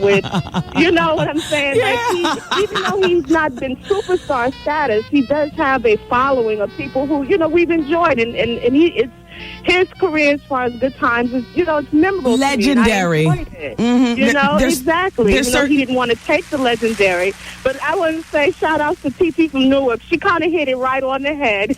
Yeah, and there's certain things that money can't buy, and the kind of fame and notoriety and fabric and landscape of the black culture that he set down. That's a great thing. Exactly. Yeah. It was good talking to you, Wendy. I've been trying to get through for God knows how long. I just want to say I enjoyed the show. Well, thank you so much for listening. You're our last call for the night. Have a good weekend. Thank you, and love to everybody in St. Albans. Hey, holla. All right, you all. I love you for listening, my radio family. Make sure that you keep it here for Vaughn Harper and the Quiet Storm. He's up next. I'm going home. Well, actually, not home. I'm going to change my shoes. I'm going to change my shoes and change my clothes real quick. And then I have to, after I leave the art museum, I go back home and put a rip in my shirt and an extra rip in my pants to go take it to the streets in Philadelphia. Oh gosh, the life that I lead, it's crazy. Anyway, but you all are busy too. We all have our own lives. We'll talk, God willing, on Monday at 2 p.m. It's the Wendy Williams Experience every weekday from 2 to 7 right here on 107.5 WBLS. Be safe. Bye. The Wendy Williams broadcast day has completed.